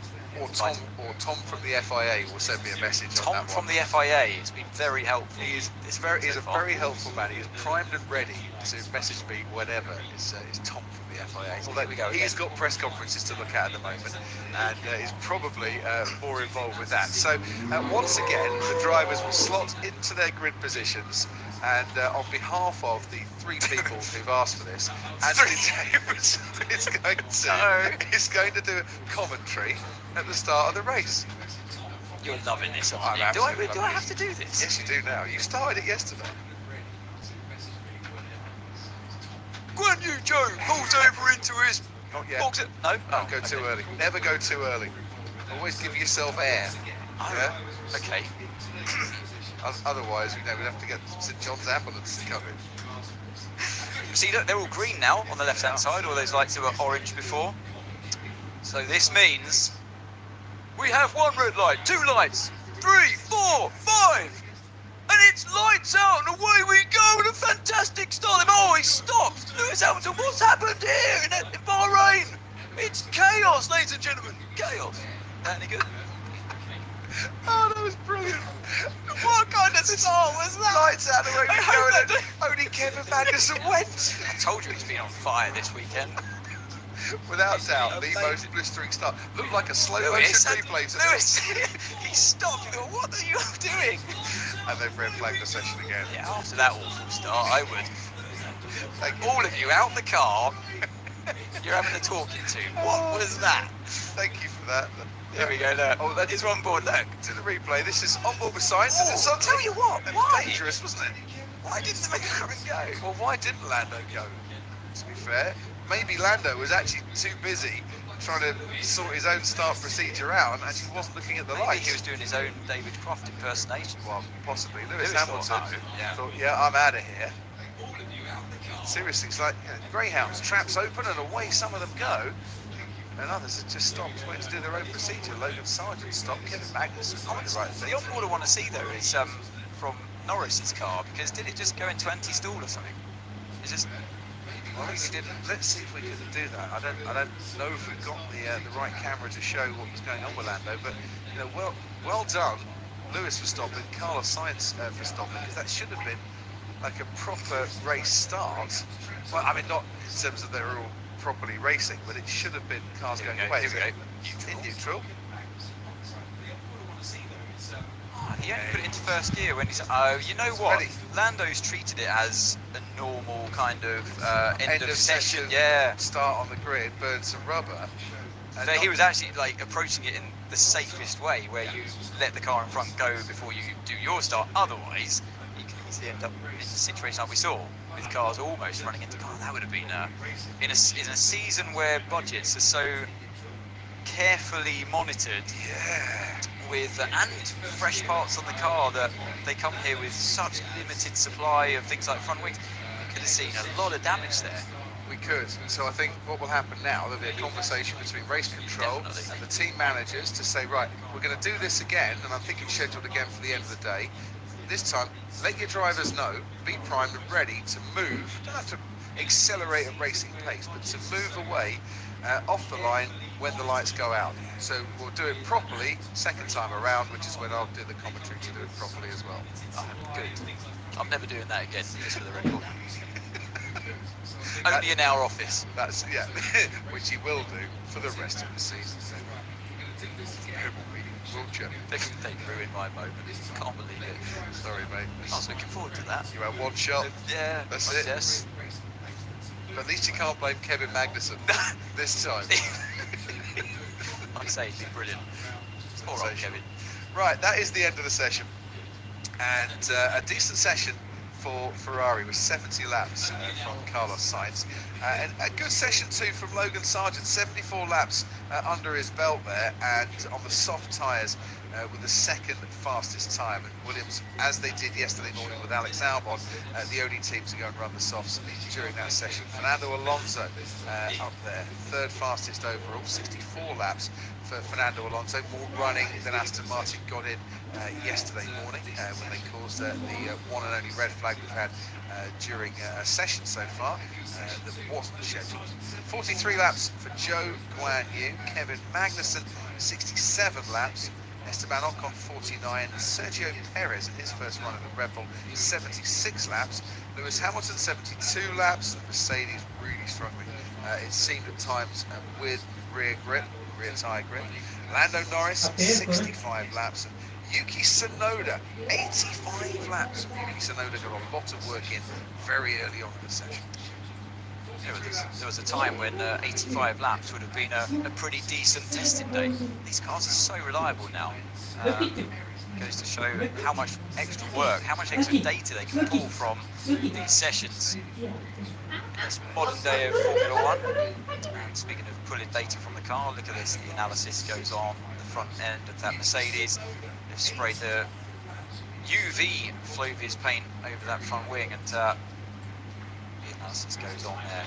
Yep, and we'll continue both here and back at base. Anthony Davidson, thank you very much indeed for your company. Enjoyed that. We'll be back a little later on. And here's your classification from the morning and afternoon of day 2. We're halfway through testing. Blimey, we've only just got going. Logan Sargent, 600ths of a second off the pace set by Carlos Sainz. Different tyres for Ferrari and Williams.